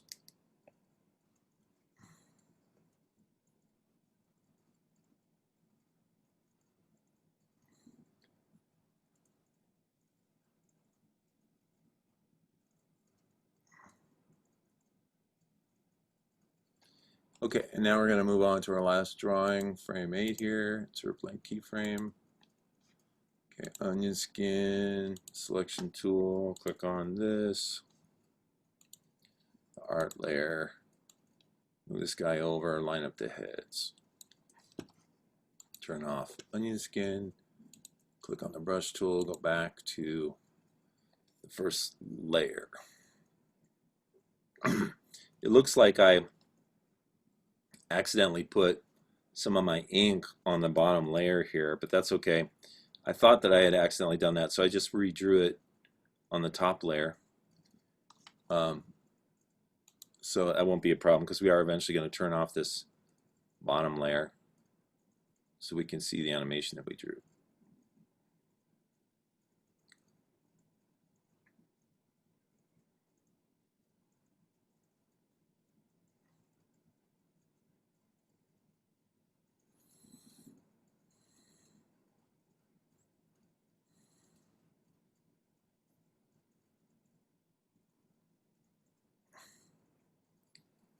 Now everybody's character is different, but this can serve as a good guide for animating a walk of most of your characters, many of your characters. Some of your characters are going to be smaller, some taller. And what I've done in the past is I've just taken this little guide here and I've literally just stretched it or squashed it down and then used it as a guide to draw characters that were taller or smaller or even thicker, wider. So you could, use the transform tools up there, take this reference and basically stretch it out until it fits the proportions of your character, and then sketch your character on top of it, just like we're sketching this little guy, and that can help you get an idea of how your character is going to walk. Okay, so when you're done, save the file. You can, if you have a folder where you're saving animations right now, you can save it in that. I'm just going to make an animation folder, and I'm going to call this walk cycle. And then, of course, we want to turn off the bottom layer. And you can do that by clicking on this little, there's an eyeball column, and you click on the eyeball column, and it'll turn off that first, the bottommost layer. Now, if you grab your playback head and you kind of scrub through here, you can see different things. Like I can see, for some reason on this frame, I accidentally got an extra bit of junk over here, so I can erase that, right? And you can see if there's little pieces that you didn't intend, like here, I drew the same line twice. You can go sort of get rid of those if you want. Clean it up a little bit if you want. You don't have to do a lot of cleanup because it's just an exercise. But if you see little things that you think are going to bother you when you're watching the animation, you can get rid of those little lines and stuff. Okay, so I'm going to look at all my frames here, see how they look. They're squishy and kind of rough because I'm drawing on this tablet, which is not it's not a perfect format for doing this type of thing. It's just the best we have right now. I cleaned up my office the other day, and of course, when you clean things up, you can't find anything. So now I can't find my Cintiq pen. But I'm sure it'll turn up. Okay, so I'm almost ready to be happy with this as far as that goes. Just looking at all my frames here. I think I can live with all this. Okay. Get rid of this little dot here. Okay, that's going to be good enough. Now, if you want to see your character moving, what you have to do is click on this little loop button up here at the top. A little blue loop will appear at the top of your animation. You got to grab the left-hand side and drag it out to your first frame. Make sure that the right side goes all the way to frame 8, right? And now if you hit your play button, he's going to walk extremely fast because we've got the set at 30 frames per second. So you might want to go to click your modify and then document. You might want to change that number to something much smaller, like let's try 8 frames per second as a start and see how that goes. Yeah, I think that's still going to be kind of quick, but let's watch. It's actually not too bad.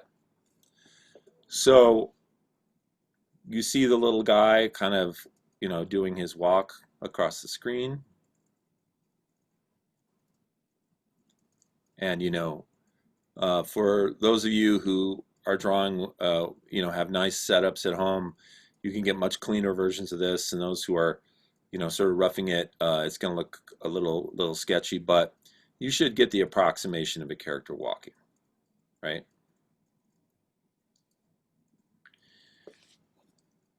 Now, let me stop this real quick. I can click on that. How you guys doing? Do some of you need some more time to finish this? Or are you guys all caught up? I still need some time. What's that? Daniel, what did you say? I need a little bit more time. Yeah, I'm kind of like working on it. So okay. I kind of messed up on one of the frames, so just like going back and fix it.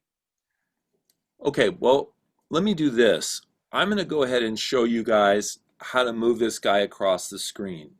And of course, this this session is being recorded, so you know I'll post this after the class, and then Daniel, you can still, those of you who are still working can go ahead and finish off, and then if you want to later, you can come back and look at the recording just to be reminded of how we made the guy move across the screen, right?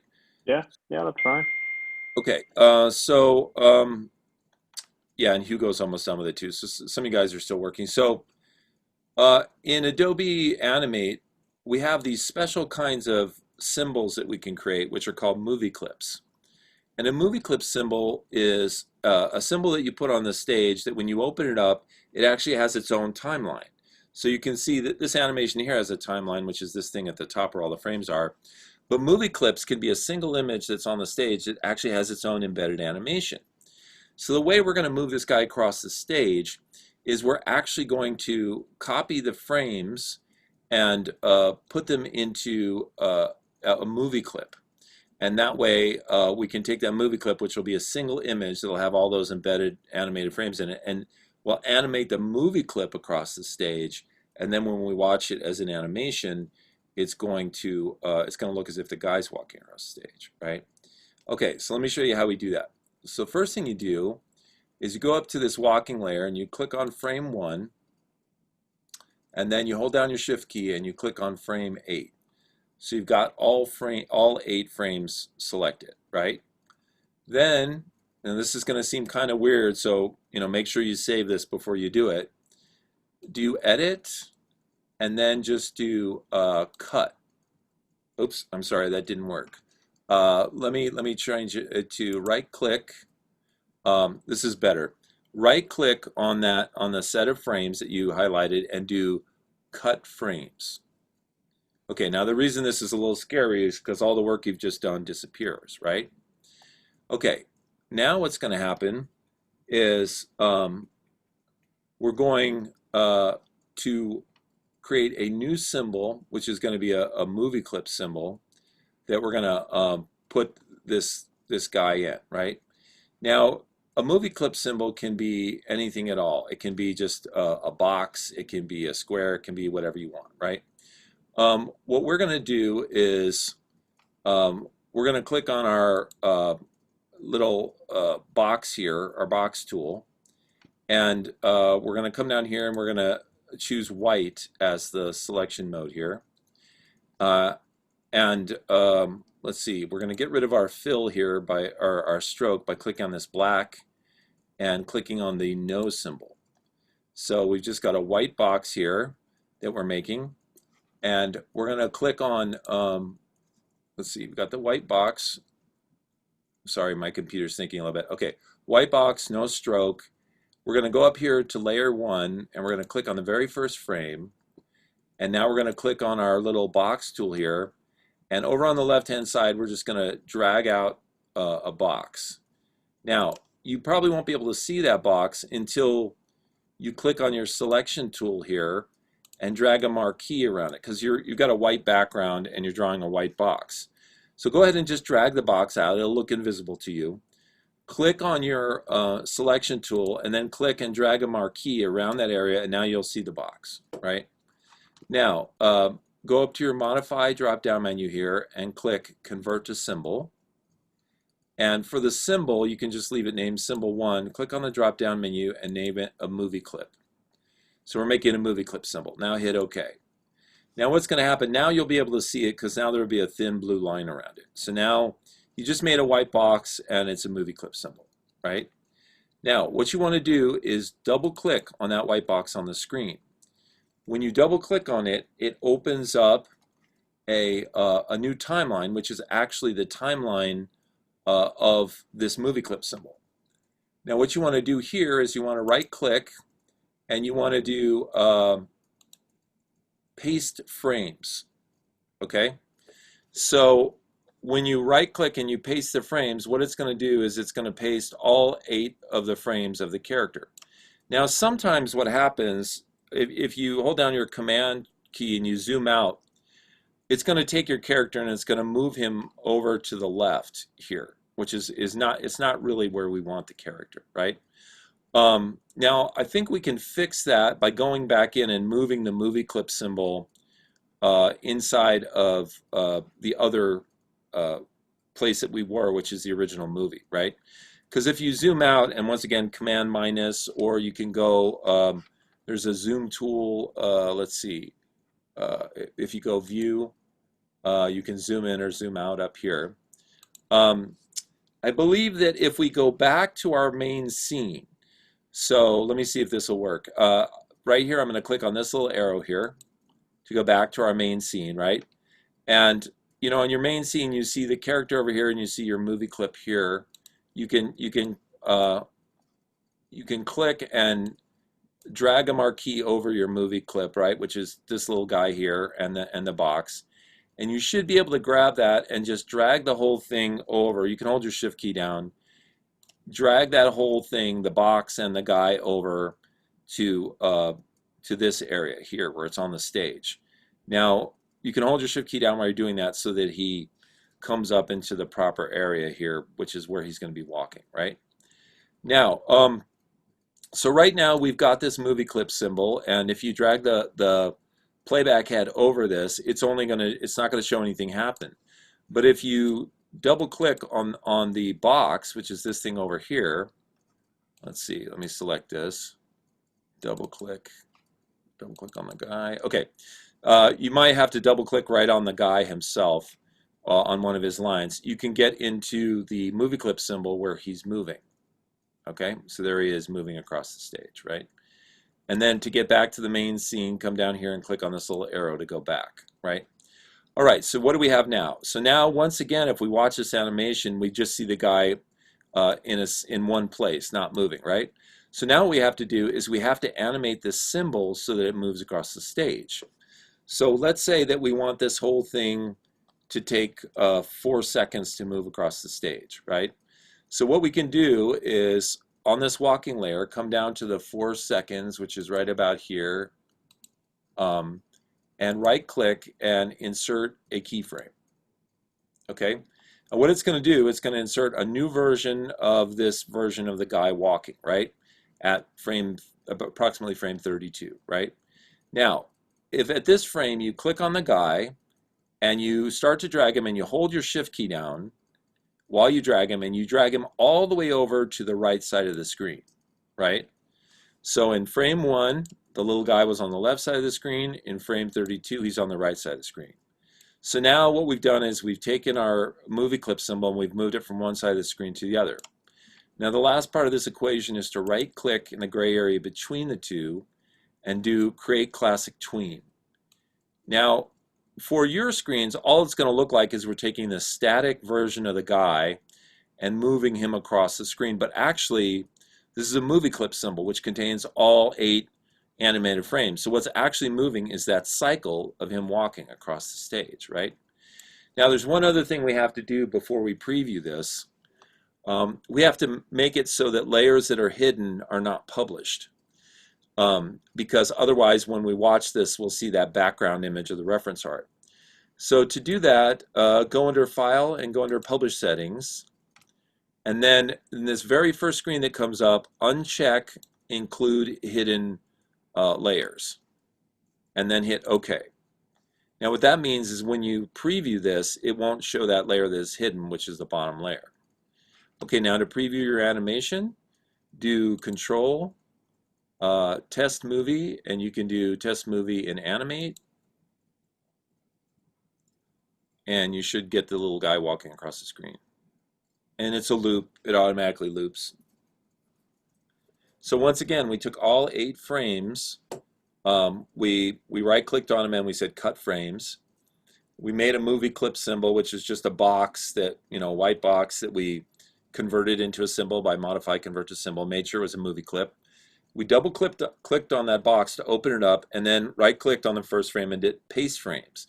And that put the 8-frame sequence there. Then we clicked on an arrow here to move back to our main frame, our main timeline. And we went down to frame 32 and we right-clicked and inserted a keyframe. Okay, then we clicked in between frame 1 and frame 32. We right-clicked and did create classic tween.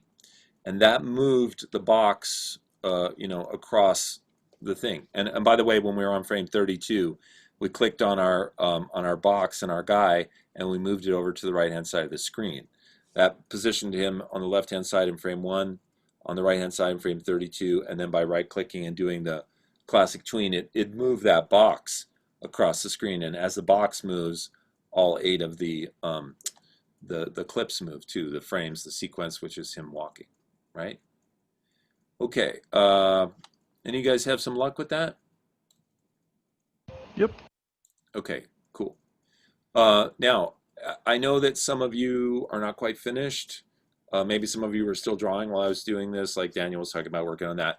If that's the case, it's going to take a few minutes for this video that I made to finish processing, and then I'll be able to put it on the website, and then of course it has to process on YouTube. So it might take an hour or so to process or whatever. But if you want to, you can come back later today or sometime before our next class on Thursday, and watch the end part of this and figure out how to get your guy animated walking across the screen, right? Now I'd like all you guys to take a shot at this and make your character, animate him and make him walk across the screen, and then save that file in your Google Drive. So once again, if something screwed up today, or you ran out of time, or it just didn't work or whatever, you can rewatch this video and it should clue you in on how to do all this stuff. Okay, I'm going to go ahead and close this window. I'm going to make sure and save my animation, file save, and then we're good to go with this guy walking across the screen. Okay, so we got a few minutes left. Did anybody do any work that they'd like to share with us, either on storyboards or scripts or any of that kind of stuff? Yeah, I finished on my storyboard. Okay, so let me go look at your stuff, Marco. Marco.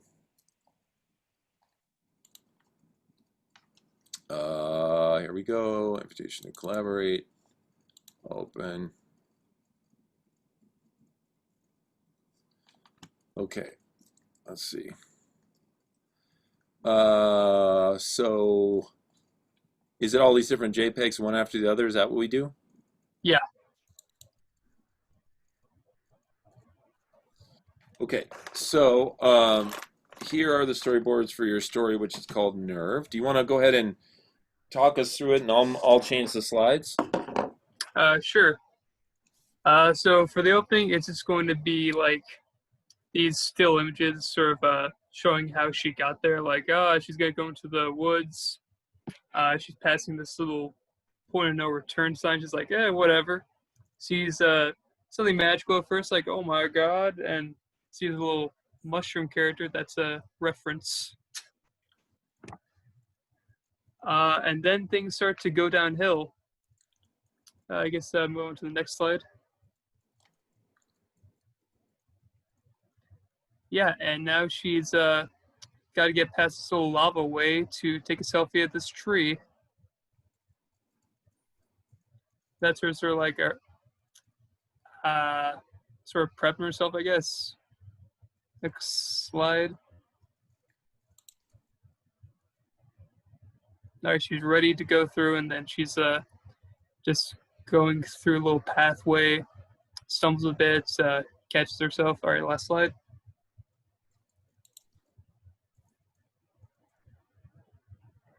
She makes it, and as she's about to take a selfie, this big creature just comes out of the tree and is about to take a bite out of her, and that's where it ends. That's pretty funny. That's a funny place to end. Oh, she's taking this selfie, and the monster's going to attack it, right? And like the last thing we see is a picture of her with the monkey behind, or the monster behind her, or something like that. Yeah. Nice. Cool. I like it. What do you guys think? Let's see. Anjane says nice reference. What do you guys think?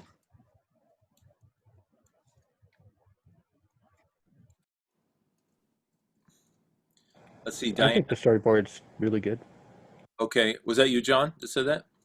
Yeah. Okay, JD likes the storyboards. He says it looks really good. Diane says it made her laugh. Garrett likes it. Diane says very cool. She loves the ending. That dragon thing is amazing. Yeah, that dragon. Thank you. Nicely done, says Luna, and it's nice, very cool idea for a story. Okay, and I think your storyboards are really well done. They absolutely communicate what's going on. I love that they're numbered. A lot of people forget to number storyboards, so that's great. And then the fact you added some color gives us the opportunity to see some of the different things. Like, obviously, if this were in black and white, it's not as effective as if we get to see the lava. And this also reminds me of the drawing that you made, with the tree and all the lava and everything. And so I'm like, oh, I can connect the two together. The background that you made, the character that you made, all that stuff's right back here with your storyboard. So that's really great. The story is also very relatable. Yeah, and it's simple, and it's another great example of something that's achievable in the semester because time flies really fast. Animation takes a long time, so if you do something extremely simple like this, then you have a better shot of actually succeeding at finishing it. So Hugo says, what if we finish our plot, character, and background? Okay, if you finish your plot, character, and background, the next step is to make a storyboard, which is what we're looking at right now. So it would be, the order of things is, make your character, make a background for your character to exist in, a world for them to live in. Write a very simple plot like this one, right? And then you make a storyboard, which is, maps out the story visually. And then the next step of that is to make something called an animatic.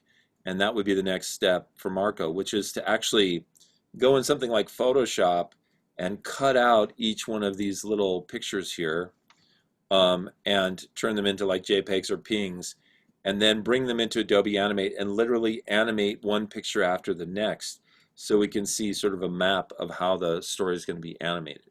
That's called an animatic, and we'll look at that probably on Thursday. We'll look at some examples of that. Okay, let's see. How many squares for your animatic or for your storyboard? Well, it's entirely up to you. I will point you to this resource that I have on the class website. If you go under resources and you scroll down to, let's see, where is it? After Effects. There's this thing called storyboard template. And here you have 3 different storyboards you can download. You can download this one, which has a bunch of tiny boxes on it. You could download this one, which has 3 boxes vertical. Or you could download this one, which has 3 boxes horizontal. And these are all PDFs, and you can just draw, open them in Photoshop and just draw on each one. You can write down notes and actions, and you could put numbers on all these. Or you can do something like Marco did and just, go into Photoshop and basically make your own little storyboard. So there's no set number of squares that you need to use. And these are actually kind of more rectangular than square. But just use enough to tell your story, basically. Okay, anybody else have something that they want to share with us? I'd like to show my simplified character and talk about like what we talked about in emails. Like see if there was anything more simple that my classmates thought. Oh yeah, like boots? Yeah.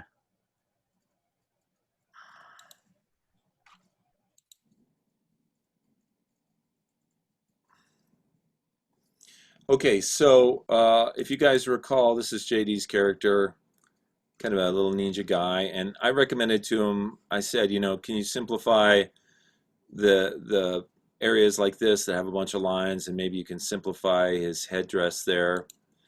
And this was the close-up that he had done of the character, and you can see there's a lot of detail there. So he worked on that and simplified it down to this. Let me see if I can zoom out a little bit. Which is, I think it's much better. You can see there's no internal lines inside this headdress or head design. He simplified this sort of webby area, cross line area. And then what I recommended to him when I saw this, the one area that still seems sort of overly complex is his boots. So I recommended to him he try to simplify this, and he wanted me to show this to you guys to see if you had any suggestions how he could simplify that area. There's also the colored version of it. Okay. Oh, that looks good.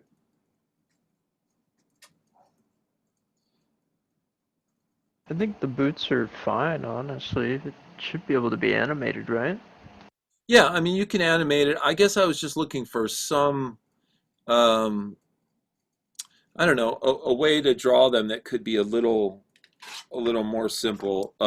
And one of the reasons is because it's more simple, but because this area has more detail than any other area, it kind of upstages everything else, No, right. So I guess what I'm looking for is something like I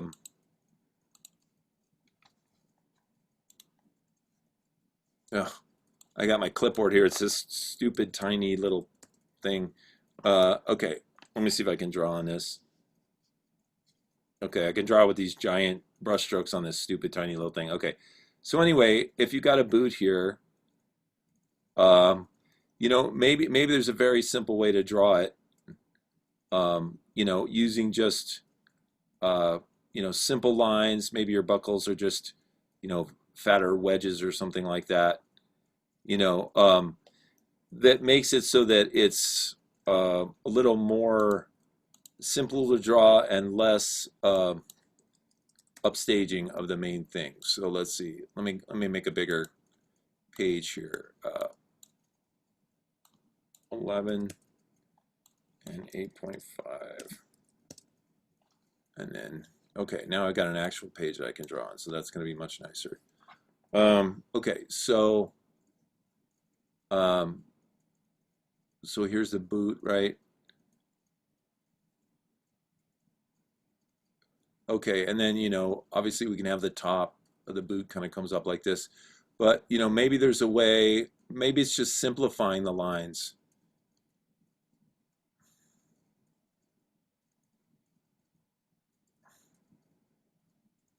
Maybe something like that becomes a little bit. It's a little easier, a little simpler to draw. It's a little more impressionistic, and then it doesn't like grab all the attention. Like a tie around instead of a strap like I have it. Yeah, something like that. Experiment. Just see if, give yourself a little challenge and see if you can see what the simplest version of this is that you can draw, and maybe you'll stumble on something that you really like the look of. All right, so is it just the boots that needs improvement, or does anyone else think anything else needs? The only other thing I can think of is there might be a different color in this area, so it's easier for us to see the webbing, like even a lighter gray or something right here. Yeah, I was gonna change that. I just didn't change it at that point. And the blue kind of stands out because it's so bright. I wonder I wonder if you would be willing to take his upper, what he's wearing up here and what he's wearing down here, and make them both like a really dark blue, but make it all the same color or something. All right, I might change his design a little bit then, because he's supposed to be wearing blue jeans, and I was just like trying to get a color Oh, to okay. All his right. blue Can jeans. you maybe try a darker blue? Yeah, I can try see if I can get something like a navy blue. Yeah, yeah. See if you get something that comes closer to what he's wearing up here. Yeah, and then maybe there'll be a little more balance in that. But you've done a really nice job. I like the character. I really like the simplified version, and the color is really nice too.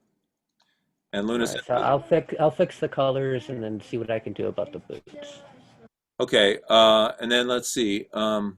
Diane says, I feel like with the color on it does simpler, maybe they could be just straps. Okay. And then Luna says, looks great, seems to be ready for animation. Okay. Okay, good job, you guys. All right, so I'm gonna go ahead and end the class because it's just past 12:30 right now. Oh. So what you guys need to do is, if you haven't finished your walk cycles, see if you can watch the video later today or tomorrow or whatever, and get that character moving across the screen. Then you can save that in your folder. And then also work on your project wherever you are. You know, if you made the character and the plot and the background, then the next step is storyboards. Okay, all right, that's it for us today. I hope you guys have a good couple days, and I'll see you again on Thursday. All right, have a good one. Okay, Thank you. thank you. I love all Sure. you guys. Bye, guys. Bye.